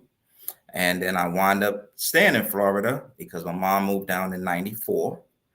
And I worked for the corporate space, being an accountant, doing, payroll, bank recs, P&L statements, balance sheets, things to that nature. And then back in 2015, I was with the last company I was with for 7.5 years. And they were doing some things that was a shift in my position, which they capped my position. Then I was also accused of stealing time, which was a lie. So I told myself I need to, become my own boss. And I wound up opening up New Era Success in 2016. I didn't know what direction I was going to go at all. And then I ran across a gentleman who was in business credit and funding. So me and him had a discussion, had a conversation. And based on that conversation, I knew I can help people by learning this platform, because I know financial literacy is not taught, wasn't taught to me growing up through school.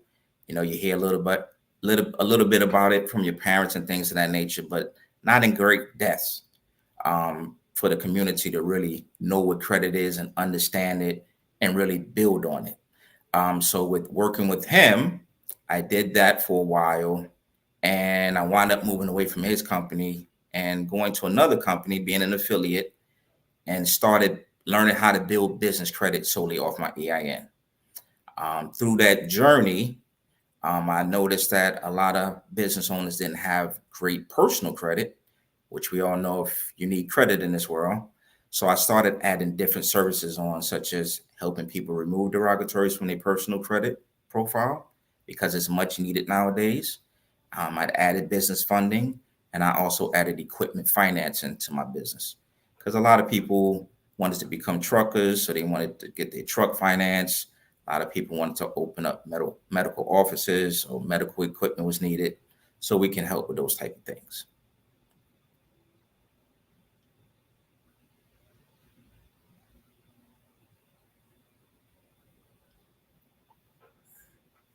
Oh, Cedric. Okay.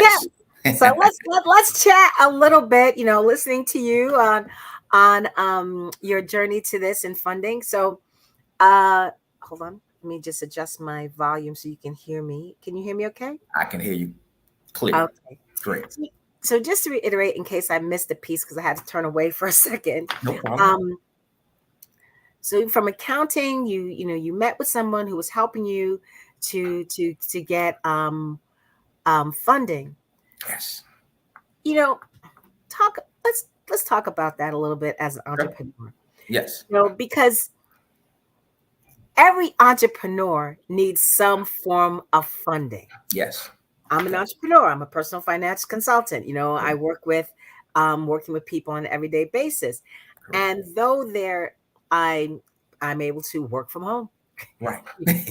As long as I have my laptop, I can work at a bus stop. Yes. I was like, I need Wi-Fi, bus stop, and earphones. I'm good. And then with Zoom, hey, no one needs to know where I'm at. That's right. That's correct. So people would think, oh, with that kind of business, there's no overhead. You don't really need funding. Right. Is that necessarily true? No, because business is going to always have business expenses. There's always going to be things that you need for your business. And you want to keep your personal expenses separate from your business expenses. You always want to do that, because when you're doing your taxes at the end of the year and you're doing your business taxes, you don't want to have to explain why your personal utility bill is swiped with your business credit card, or you did a whole bunch of meals on your business credit. You don't want to explain that to the person doing your taxes. They don't want to hear that. So you should always want to keep that separate from your personal. So. Now, Cedric, can we do something? Can we make it kind of like a little business entrepreneur 101 here? Because I gotta tell you, coming into this, and I started this business in 2018. Okay. Now, during that time, I was the primary caregiver for my mom, who had a stroke. So it was more, I took those first 2 years as a time for learning, because as we both know, the financial world is very, very complex, and you bring value when you understand why you're doing it. So that worked well for me. But then I made the decision to go full-time in the business on February 4th of 2020. Nice. 1 month before the world shut down. Correct. Yes. 100%. It was fun. It was fun. Yeah. And, you know, while everybody was adjusting, I was figuring it out. Like, and so the 101 is you establish a business. Correct. And, you know, and of course, you know, you there's a process, there's steps that you have to do. And I had a business name. That was easy because I thought about that a while. Right. And that was so because my business name, Ascending Financial Strategies Group. Okay, easy. But then, and I'm going along, you know, basically starting to build, start to organize, start to create my processes. Even though I had all that, we were very much a turnkey platform, but still, even within a turnkey, and for those who are coming out, turnkey means it's an already an established system. Correct. Within any business, it is this system that you have what drives your business. You ain't got a system, your business is always gonna flounder. Right. Because it's like with that system, if you make it simple, McDonald's does not sell 1 billion burgers a year because their burgers taste better than anybody else's. No. They have a system. Right. That is correct. And it's not fast food, which most people don't know. It's real estate. It's real estate. It's not fast food. It's real estate. Correct. And they have a system within a system within systems, depending on what they need to do what they need to get them to where they want to go. Right. Correct. 100%. It's and did you know, audience out there, because I know Cedric knows, most McDonald's, very few McDonald's are privately owned. They're all franchises. Right. Yes. That's deliberate. Right. Okay. Right.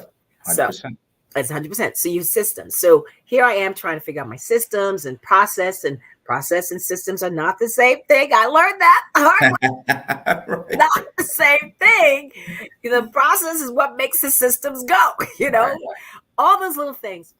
But I think I was probably a year in using my credit card and everything when someone said to me, did you get your LLC? And I wasn't a corporate attorney. I was real estate and contracts. And I said, my what? Right. Right. Yes. And their response was, your LLC. I said, is that the same as an S Corp? And they're like, no. And of course, I'm like, I should probably know this. But I really don't, you know. And so let's talk about that. LLC, S Corp, C Corp, because I learned that you might start as an LLC, but you're gonna wind up as an S Corp. Yeah. And I think someone just said, what? Yeah. So walk us through that. It's levels to where you start. So I always tell people, you know, get a simple LLC to get started. Which means limited liability corporation. Limited liability company, right. I don't tell people to get a sole proprietorship because you take ownership of the debt. So you don't want to put everything in your name or have everything tied to you. So with having an LLC corporation, that kind of takes the pressure off you as the owner and more on the business. But there's other things you need to set up. When it comes to LLC, S Corp, C Corp, then there's different tax benefits, different write-offs you can do, things to that nature. So the tax part is not really my background, but I know there's benefits when you level up. So starting out with, you know, I tell people, don't make it complicated. Just start off with an LLC because you're not profiting yet. You haven't made no money. You haven't done one transaction. So don't overthink it. Just go ahead and start with a simple LLC. Now, within that, getting that simple LLC, I tell entrepreneurs, find out where you're going to have your business located. So are you going to use a virtual office, or do you want to use your home address? Now, there's nothing wrong with using a home address because there's still a lot of home-based businesses out there. But we all know this is public information as well. So if anybody looks up your LLC or corporation, they can see that, registered with the Secretary of State, wherever you're at.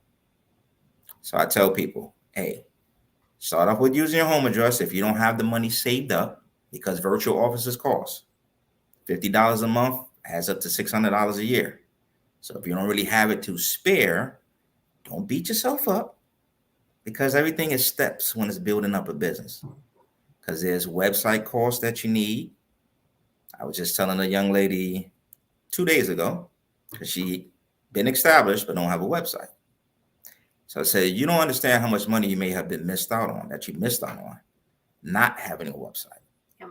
Your website is like real estate. It's your domain. You build that up. You send people there so they can always find you. Because we see social media has crashed. So if there's no social media, how can people find you if you don't have a website? Mm-hmm. So there's steps to building up your business. And I tell people, slow. Progress, not perfection. Because there's a lot of little moving parts that you want to get yourself looking like a Fortune 500 company. Whether you haven't made a dime, you still look good on paper, which most people are going to look at. All right.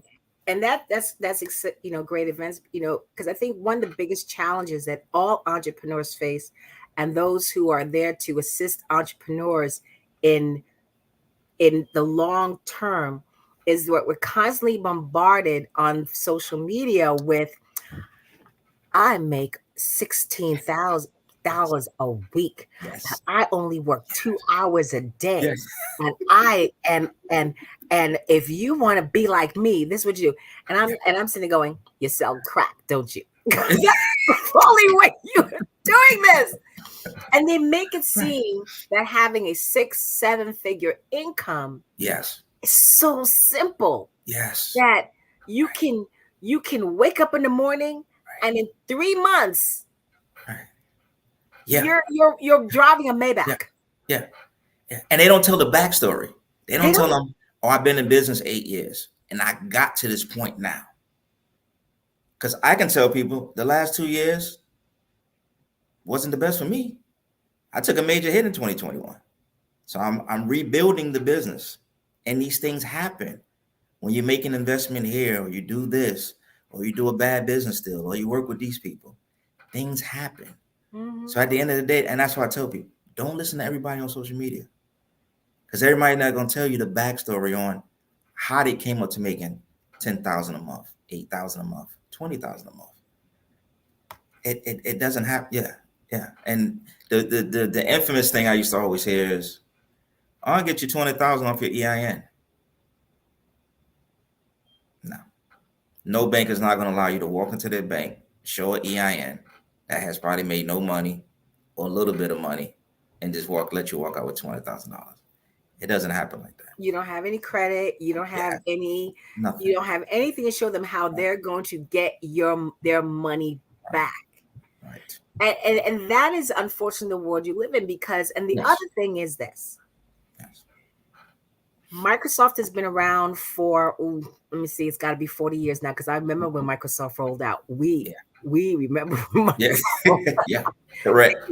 I remember Lotus 1-2-3. Like I still remember Lotus 1-2-3. Like I'm like, wow. Lotus. Yeah. See? Excuse me. I remember DOS. See, right. I remember that. Yeah. DOS. Remember DOS? And they're like, what are you talking about? I said, never mind. And by the way, DOS is still running. We just don't see it anymore. Right. Everything is built on that when it started. We were there for Apple. Yeah. We were there for every iteration of Apple. Right. And people sometimes act like, oh, this just happened. No, this has been a 40-year process. Correct. Right. You have those businesses that are flash, pop-ups.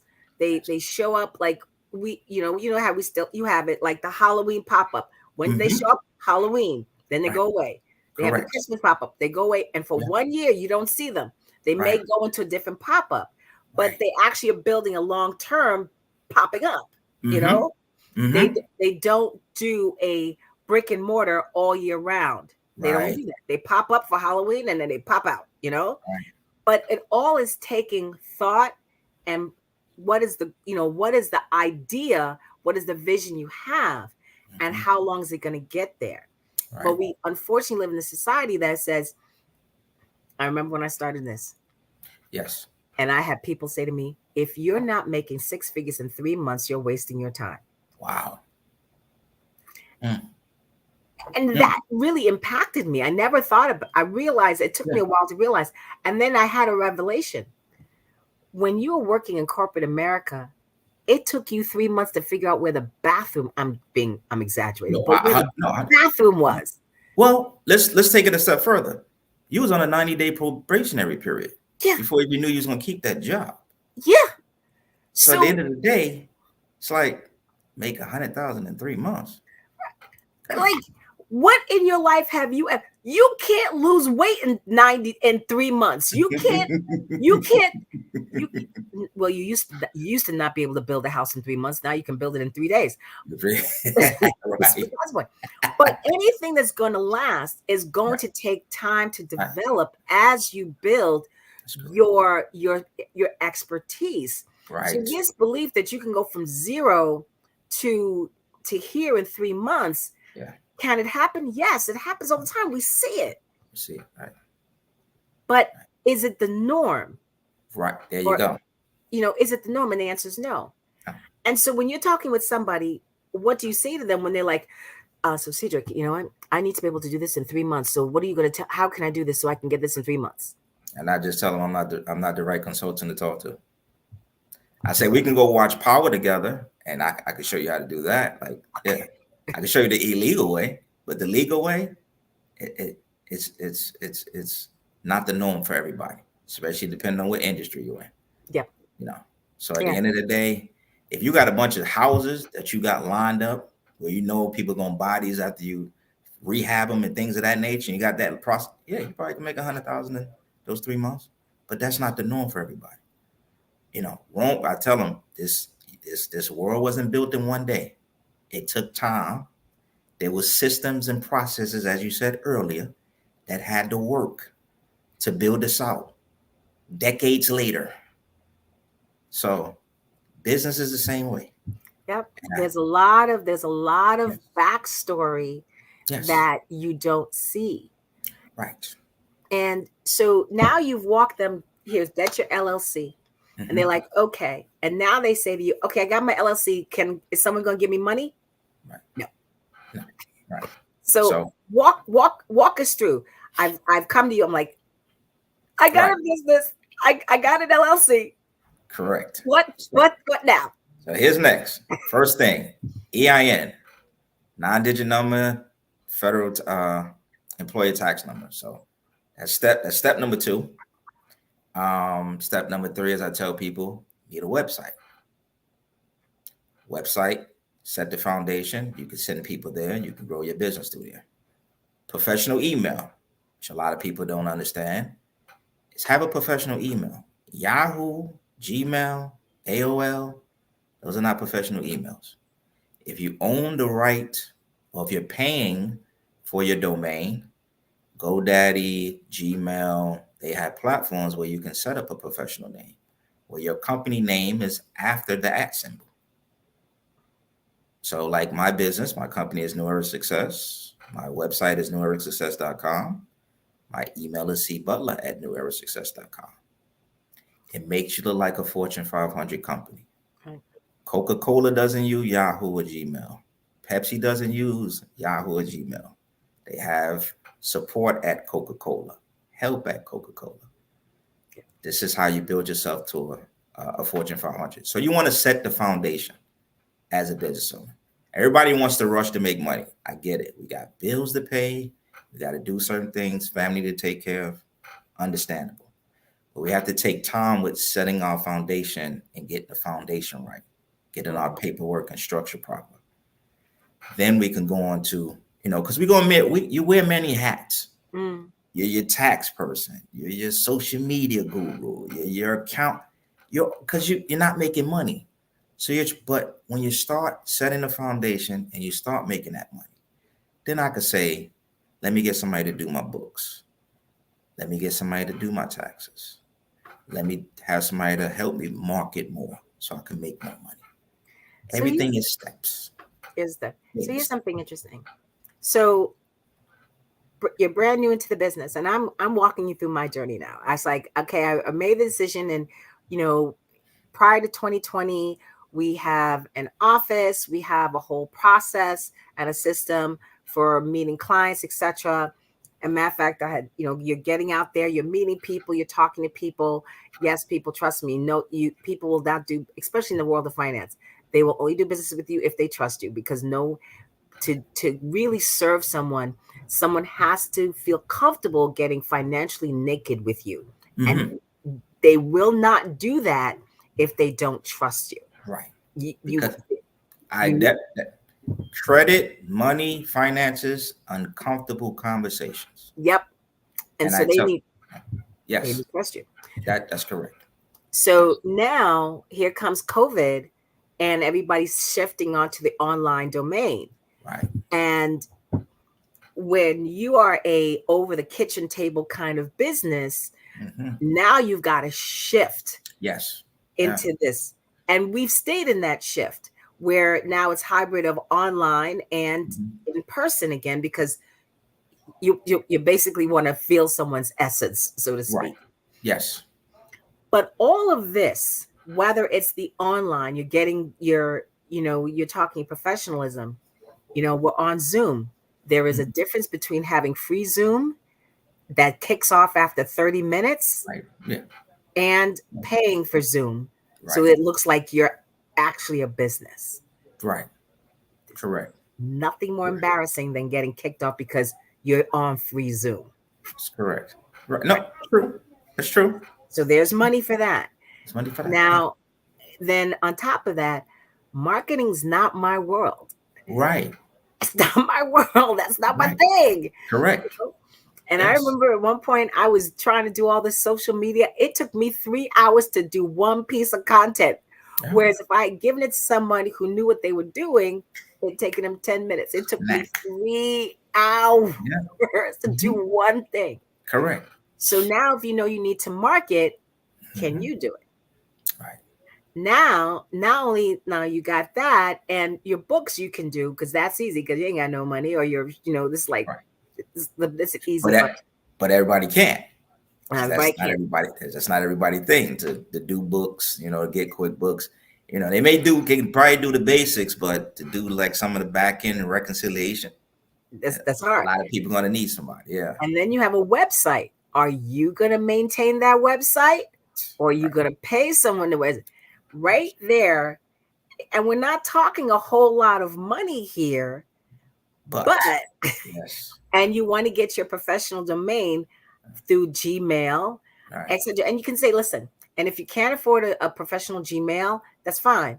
But you know what? You have to have a professional sounding, like you can't have Best Babe or whatever. You can have your business name at gmail.com, as long as it's your business that's going to come to you. But you have to be specific. You have to think about, what is this sound going to like? If you can't afford the domain, then get a nice sounding, have your business at gmail.com and Gmail is better than Yahoo. It's a Chrome thing. You can keep Yahoo for your personal stuff and then get Gmail for your business stuff and say your business name at Gmail. So there's that. But if you leave out, there's 3 things and 4 things that you're going to wind up paying for. Yeah, that's correct. And this is where funding comes in. Yeah. Because you say, well, I can afford that. But if you're struggling to pay rent, mortgage, utilities, car, insurance, I'm in New York, car insurance. I got you. Yes. Tickets. Yes. Yes. It's a lot. And then you have this expense. Yeah. So now I'm like, okay, Cedric, I can't afford a website. I'm going to use, something else. There's workarounds, more everything to when you get ready. but I do need to have some type of consistent income to at least meet my basic business expenses. So tell me, what can you help? How can you help me at least get, maybe I need an extra $1,000 a month just to be able to cover. And if you're in my world, we do travel. I drive to see clients. I am licensed in 12 states. Luckily, I can do online. Right. But sometimes you gotta travel. Yes. So you say, 100%. maybe I need an extra $2,500 a month. What can you do? How can I? So what would you then say to me? And maybe my only income is my job. So when hearing somebody speak and hearing them talk and letting me know where they're starting, things of that nature, one important question I do ask, and I left this out, is I ask them, where's your credit score at? Because it's very important. If you don't have good credit, we need to start working on that good credit. We need to start building that up, because the only way you're going to get funding is to have good personal credit. That's it. Like, everybody looks at credit now. Like 2020 was the great reset. There was at one point, you can throw maybe 1 or 2 trade lines, your own trade lines, and then you got a bunch of authorized users, piggyback off other people's credit and get funded. The bank stopped that. Don't look at what other people are doing to help your credit.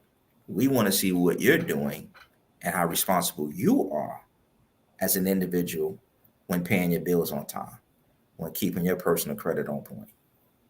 So that's one thing I do tell them. That's why I tell people it's uncomfortable, because I have to ask. I don't want you to jump out and start a business and you are not making enough money to take care of your day-to-day expenses, living expenses. Like I tell people, if you have a 9 to 5, keep the 9 to 5. Work on your business on the side. There's nothing wrong with that. Until that business could get to a point where it can take care of everything, all your expenses, you investing, doing what you need to do, then you can slide away from your 9 to 5. Because we still have to live every day. So there's other things, like if you're making a little bit of money, so there's things you can do off your EIN. So when it comes to business credit, there's 2 sides to it. There's a supply side, and then there's the capital side. Okay. When it comes to the supply side, a lot of that stuff you can do off your EIN. It's a slow process, but you can go to Quill, you can get a gas card, you can go to Home Depot and get those accounts solely off your EIN, where your personal credit is not touched at all. When it comes to the capital side, most of these lenders are definitely going to look at your credit. So you don't want to have a low credit score like a 600 and then get killed in interest. Or you don't want to have, you make $3,000, $4,000 and you take out one of these MCA loans. If you're not making money daily or weekly, because the MCA loan, that's how they take the money out, either daily or weekly. And a lot of us get stuck on, they're giving us money in 24 hours, but you don't understand that money's coming out the next day or 2 days later. Yep. And that kills business owners, because they don't know what an MCA actually is, and it's the high interest rate that you have to pay back over a period of a couple of months. So it's imperative, depending on where you're starting at, especially if you're a startup, because banks are not going to give you money in the first 2 years.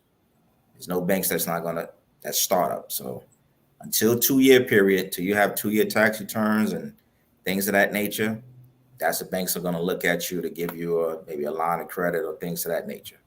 So within opening your business, make sure you work on your credit and build your credit up properly so you can get funding. So if we have a few minutes left, and this is and I think, again, one of the biggest challenges for any entrepreneur is YouTube is a great resource. Social media is a great resource. The barber guy is not a great resource. He may be able to lead you to some things. What is a great resource is finding people who are actually professionals in this industry. Right. And utilizing them to be able to give you the information. Right. this is where it comes, when I spoke earlier, I talked about being strategic. Correct. Strategic with your money is, I'm going to take this $500 and I'm going to spend it on getting a professional that's going to give me information so that I can make the right choices, as opposed to I'm going to take this $500 to go either buy some sneakers, to buy some jewelry, to buy a bag, or to go out for dinner. Yes. Yeah. Because Prioritizing what you're going to use that money, right? And to piggyback on what you said, and which I also tell people, YouTube is great. And people like to listen to 5 and 10 different people. That's okay. Do your own research, because those 5 or 10 people, all of them had it a different way, a different optional approach, how they got to a point. Yeah. So make sure when you're following somebody, do your own research to make sure the information that they're telling you is correct. Because you have the internet too. That's why you got YouTube. That's how you can look at YouTube. So do your own due diligence on people, because I see a lot of people jump because they hear this person had this conference that's $5,000 a ticket, and they don't tell you nothing. Then they want you to spend more money for you to join their coaching program. And it's like, you didn't learn nothing at the conference. So why would you go with this person? So do your own research as well. As a lesson learned, I jumped into so many different things in the very beginning, trying to find, and you feel this incredible pressure to because you're going on the idea of, if you're not making, 6 figures in 3 months, you're wasting your time until you realize, wait a second, aren't you a doctor? It took you 3 months to become a doctor? No, it took you 12 years. Yes, exactly. And you were broke for 12 years. Right. You needed, you had family support, or however you did it. You had to rot it out. Attorneys, it takes them a while. So it takes a while, and you have to think about it that way. Yes. So Cedric, I always sometimes mix it up, but that's okay. Cedric, you are an amazing resource. How can people find you? And I know you're on LinkedIn. Yes. Where else are you? And how can they find you? I'm on Instagram, New Era Success with the number 2 at the end. I'm also on Facebook, New Era Success. You can find my website, newerasuccess.com. So those are different ways you can find me. I'm through social media as well. Yes. Awesome. Correct. Is when you have someone that can give you solid information, that will shorten your time that you are going to get from 0 to wherever you want to go. Correct. There's, yes, you build muscle, but you want to shorten that time. Yes, correct. So Cedric, I want to thank you so very much. Is there anything that you would like to leave our listeners with before we wave you adieu? One thing I like to say, because I say it to myself every morning, pretty much, every day you wake up is a blessing. You have a chance and a choice to make an opportunity happen every day, and progress, not perfection. So as long as you're taking steps every day to grow whatever you're doing as a person, as an individual, for your business, just make the best of every day and be better. That's all. Awesome. I appreciate it. Appreciate it. Awesome. Thank you. Thank you so much, Cedric. We really appreciate you taking this time. And as we've been saying, more or less, genius is common, and I will see you on the other side. Love it. I appreciate you. Thank you so much. You're welcome. We'll talk soon. Okay. Oops, something is going on here. There we go. Got to fix it.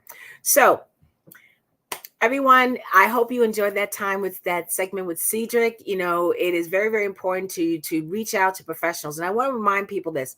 If you are reluctant to reach out to professionals to give you the information you need, and you are a professional yourself and you're a service yourself, are people doing the same thing to you?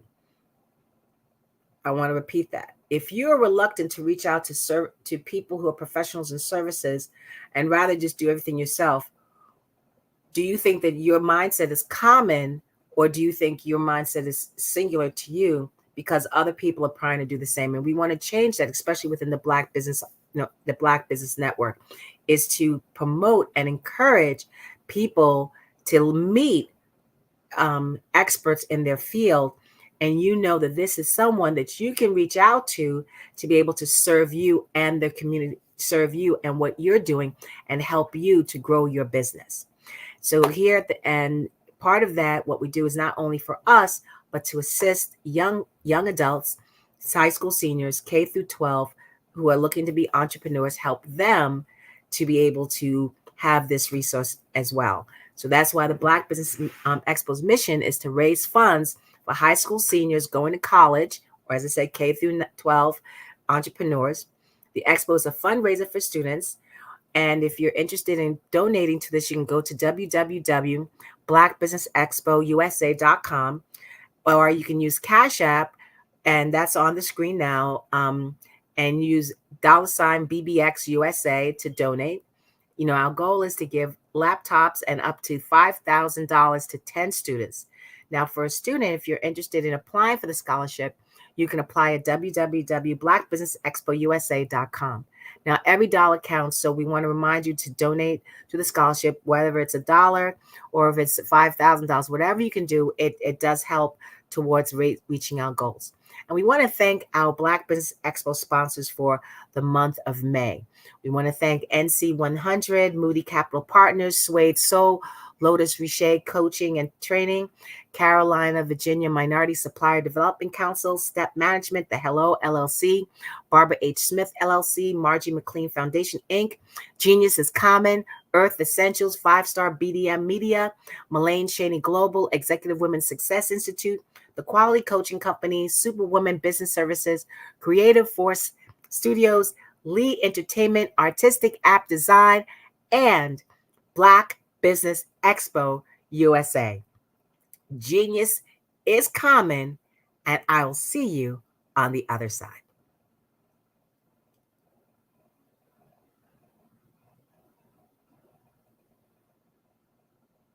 Hello, I am Dr. Eric Kelly III, the visionary strategist and founder of the Black Business Olympics. I invite you to showcase your Black-owned businesses on the Black Business Network global stage.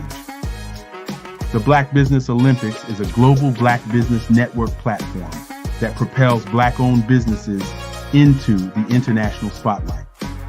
By showcasing your business on the Black Business Olympics platform, you can reach a worldwide audience of potential customers, partners, and investors.